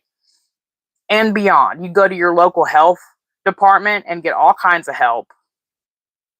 There's just zero reason for a child to starve in America in 2025. If you are letting your children starve, that's an IQ problem. That's not a problem because America is somehow so broken that women have to have abortions or their children starve. That's so disingenuous. I can't stand it. They can't cook. It's got to be in a box. I mean, that's also another problem, right? That's another issue. And that goes toward the health, right? In the Black community, what are the three biggest problems the Black community faces? Let's be real. Abortion, heart disease, and being murdered by another Black person. Where's the lie? Right? I'm just saying. Well, I should say heart disease, type 1 diabetes, high blood pressure and cholesterol, any type of those family. It's like the second leading cause for Black men to die in America. Literally, right? Many of our communities, Black, white, Puerto Rican, Asian, all of us as Americans, struggle with these types of bigger issues, and I don't feel any of them are somehow magically solved with abortion. I mean, am I crazy? Y'all let me know. I feel like when we're murdering 1 million babies a year, by any metric, by any standard, it's just plain wrong. There's no reasoning that could convince me. There's no justification I would accept to believe that this is okay. Where I stand personally, as someone who's pretty staunchly pro-life, I truly believe there should be no exception minus life of the mother in a case of fetal mortality, which means the life of the mother is in danger and the fetus is already doomed, which would be something like an ectopic pregnancy or placental abruption, which are the two examples I named earlier. And it ceases to even be an abortion at that point. It's actually a healthcare procedure, right? But those are the only abortion adjacent procedures I would personally, morally, ethically condone, right? However, politically, socially, I would be totally fine with allowing the exceptions and only the exceptions in all 50 states in the union. I would be fine with that. At least for now, it would at least be a wonderful start because regardless, that would save 950,000 babies a year. And that would be, on my moral conscience, that would be a win, no matter how you spin it.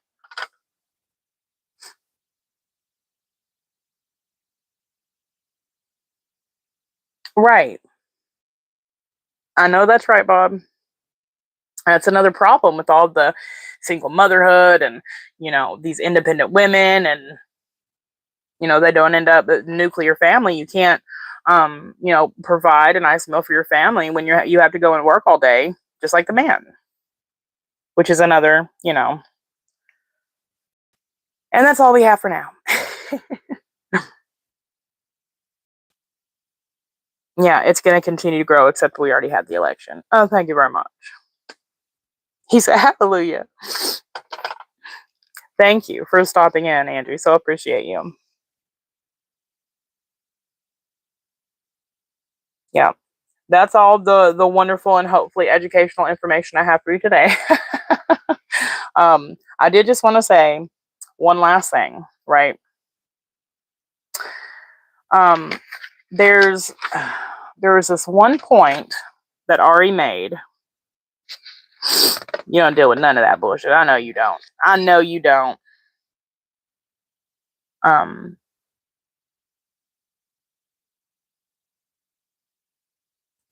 Okay, no, I already made that point. I'm just kidding. I already made that point. I had something written down. Look, I'm also in the vast minority. I'd say repeal the 19th Amendment. I mean, I know I'm crazy, but here's the thing. It's like all these women are like, go suffrage, and all these women were fighting for suffrage back in the day. But you weren't there. Let me be real clear. I have spoken to women around in the days of suffrage, right? Most of them were not wanting the right to vote. The vast majority were not the ones who spearheaded the campaigns, right? It was mostly a few liberal women and men who were voting on these legislative overturns and these bills and these laws to be put into place and the amendment ultimately to be made. Supposedly, right, to make women equal to men, except inherently the logic is flawed, because if women were equal to men, then when women gain the right to vote, they would also be put on the list to be drafted. But we don't see that that's the case. What do we see? Once again, in America, women, in their fight, quote unquote, for equality, have actually achieved themselves special privileges, right? Because in America, a woman can vote, but she's not put on the list for the draft. How is that fair? Right? So there's that argument. And then there's also the issue that women, strong, independent, single women, need a right to vote, right? You don't need the right to vote as a woman when you're part of a nuclear family. Let's be really honest, right? Because you settle down with, you have children with, and you rear and raise those children with a man you can trust would vote the way that you yourself believe and would agree with.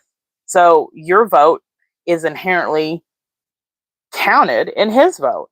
Where when you're a strong, independent woman that you don't need a man, that would be a problem. You silly. Being at home is so awesome. I'm about to get off, Barbie, but I love you so much. Thank you for stopping in.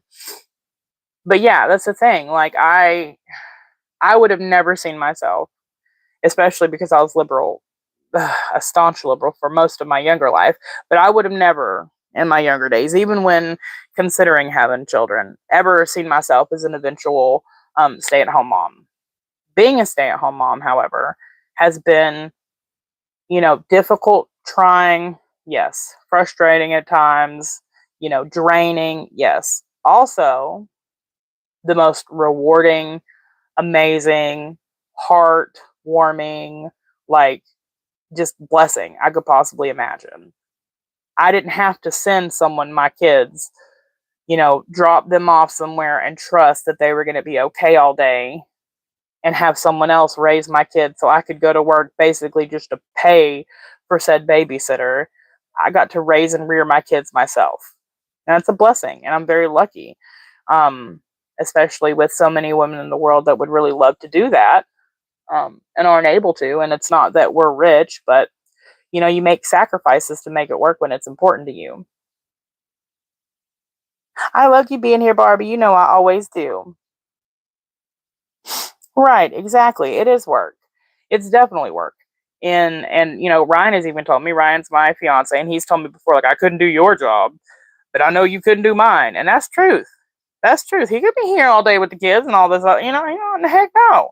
And I couldn't get up in a daggum attic 120 degrees and wire a house either. We're built for different things, and that's okay. And second, even third wave feminism want you to believe that you have to have the exact same job to have equality. They want you to believe you have to be doing the exact same thing to be equal. You have to be the same. And that's just not the case at all.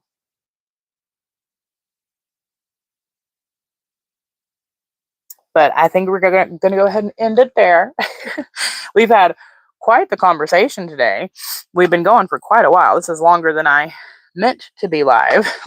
But thank you. It's good to see you, Andrew. So glad to have everybody here. And thank you for your opinions. Oh my gosh, I didn't realize we've been going for almost 3 hours. Holy but Jesus.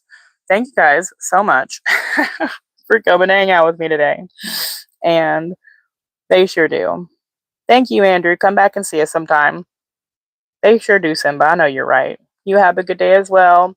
And Simba and Bob and everybody and Rick and Justin, if you're still listening. I can't believe we've gone for 3 hours. That is insane. Thank you so much for coming to hang out. I know it, Bob. You text me. I'll talk to you here in a little bit, Mr. Samba. And you can message me too, Bob. You know where I'm at. Love you guys so much. Until next time.